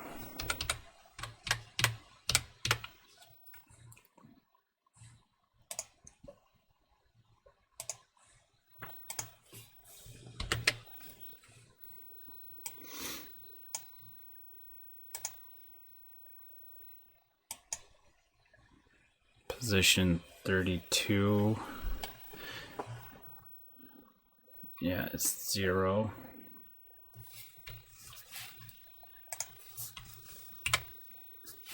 Right now it's 29, and 29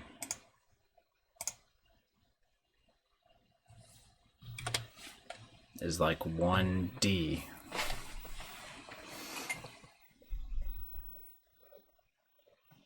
Bit 8 should be set. I'm sorry, bit 3.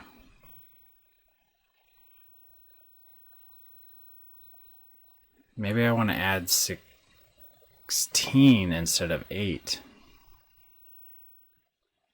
Because it's like she's going to be here, which is 16 pixels off.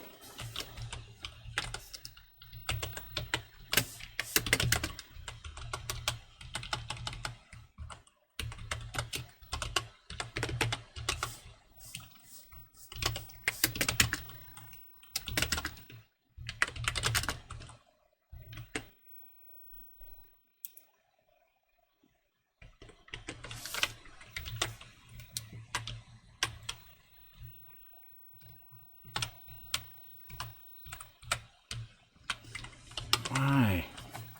What am I doing wrong?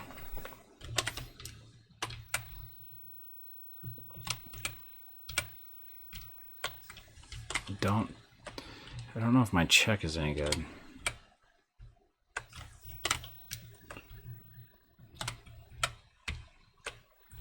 So left definitely works. If she's there.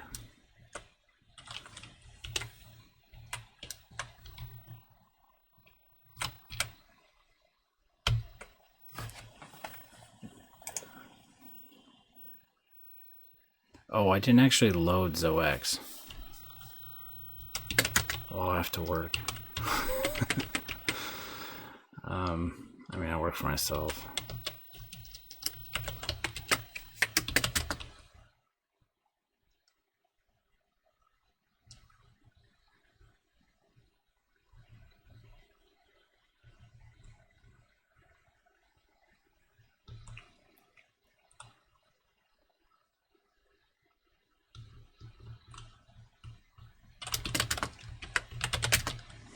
Yeah,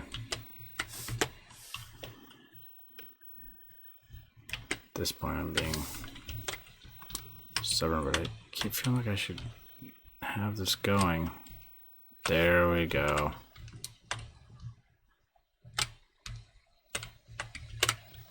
I'm not sure that I have it for every single pixel.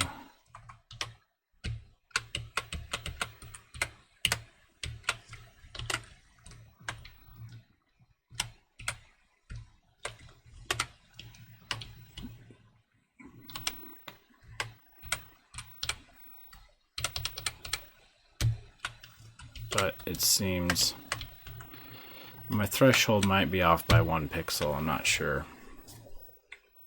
But I think it's good. So let's call it a wrap and do our... Oh, let's see if we can't flash this sucker.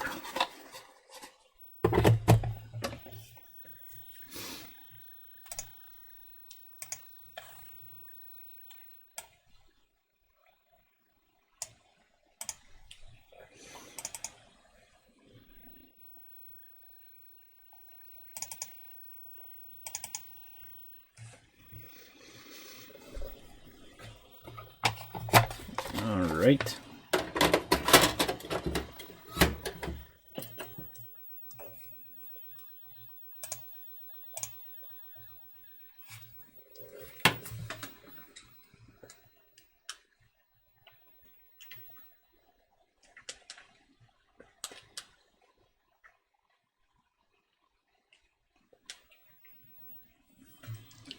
So let's do this.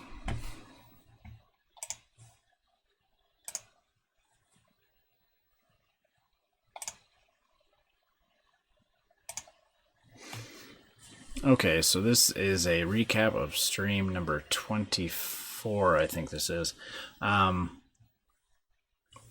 We did a few different things this stream. First thing we did, and it's not necessarily that easy to tell, but I supported having a fractional speed. So before our I'll show you on the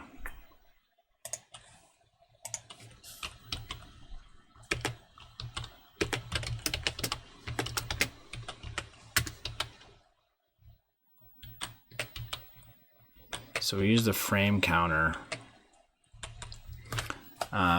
So for odd frames, we have a jump speed for odd, and for even frames, we have a jump speed for even.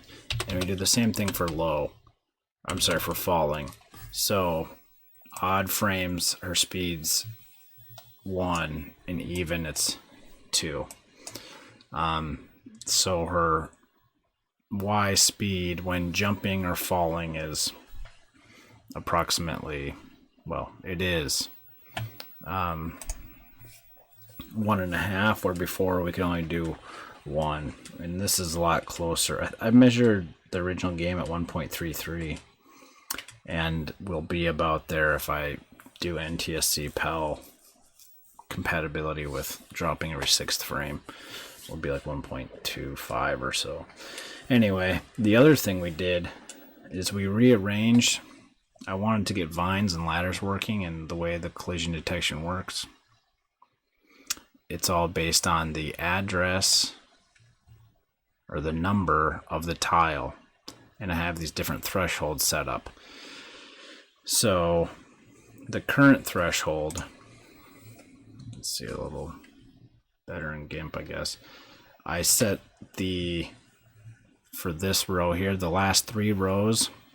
It's not really like this in the picture, but that's for the pictures the rooms I'm drawing right now, it is.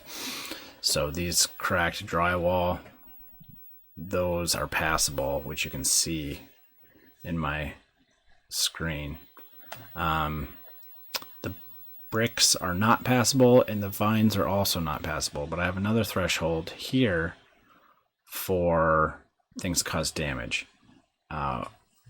So below there, if she runs into those, it causes damage. And then I also set the first row to be a special object, or just object in general, that she interacts with the up button. So I rearranged things and put my ladders up here in the top row. The tile set's still going to need some massaging, but anyway, I had to draw some new rooms because I changed the tile set. And so my rooms, I was just pointing at things and you couldn't see it all, but anyway, here's the different thresholds. Vines are in the bottom, and here's the blocks that you can't pass through. So below this threshold, you can't pass. Below this causes damage, and then the first row here is an object. So over here on the CRT, I had Zoe, when she hits the vines, she turns blue in the face. Still have to write some routines to actually cause her damage and stuff, but that's just my indicator now. And then I reset that by climbing. And now when Zoe hits the ladder, she can climb. And if she jumps, she falls from the ladder. We also, it took a bit of effort, but so the collision or the ladder check is separate from the collision check because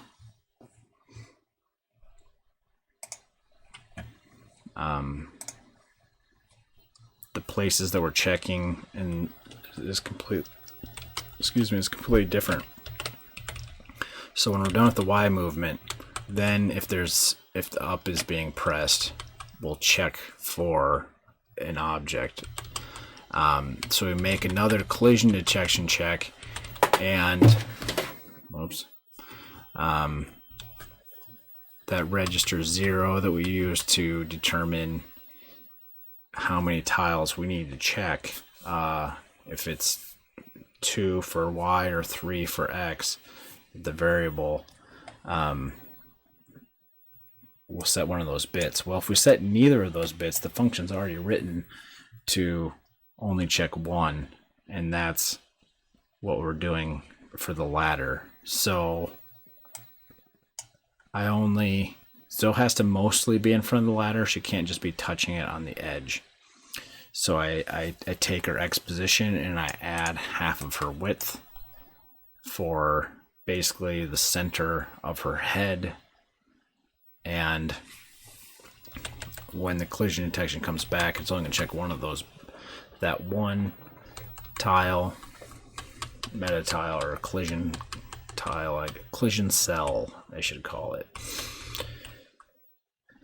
And if it's set, then right now I set her to climbing. I haven't gotten fancy enough to support the well and the save points and stuff like that, but it'll be similar to this, or this is where I'll add that code. And so I reset her face back to the proper palette, and then we snap her to the ladder. So we have to clear the last 4 bits, but that always snaps her to the left. So if bit 3 is set, then she's on the left side of the ladder. We need to add her width 16 so that when she snaps left, it's in the proper position. So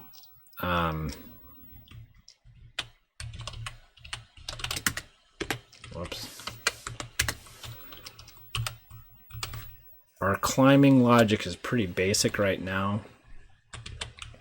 If A is pressed, she goes into a falling state. She basically jumps off the ladder. If we press up on the D-pad, I say the speed is -1 to go up, and if it presses down, then you move down 1. Your Y speed is down is 1 for down. Otherwise, if you don't press either of those buttons, the speed is 0, so she stays there. I don't have a check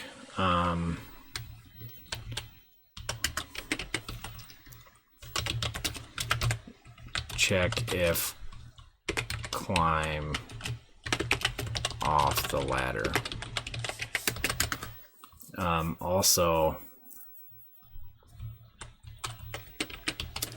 to do, if you're in, she can just jump and latch herself onto the ladder. Well, when that's happening, you're holding, I instantly go to a falling state. So whatever was the last button press controls the state. So it kind of breaks it. If A still held from jump, leave on ladder till second A press.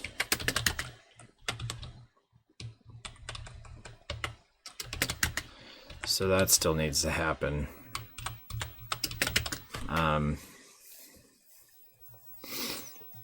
But that's what we got. So some pretty good progress. And I don't know really what I'm going to work on next time. we'll figure that out. Maybe we're getting close to some sprite animations. Do some more ladder logic. But y'all have a good rest of your week, and we'll see you next time. Physics we will do.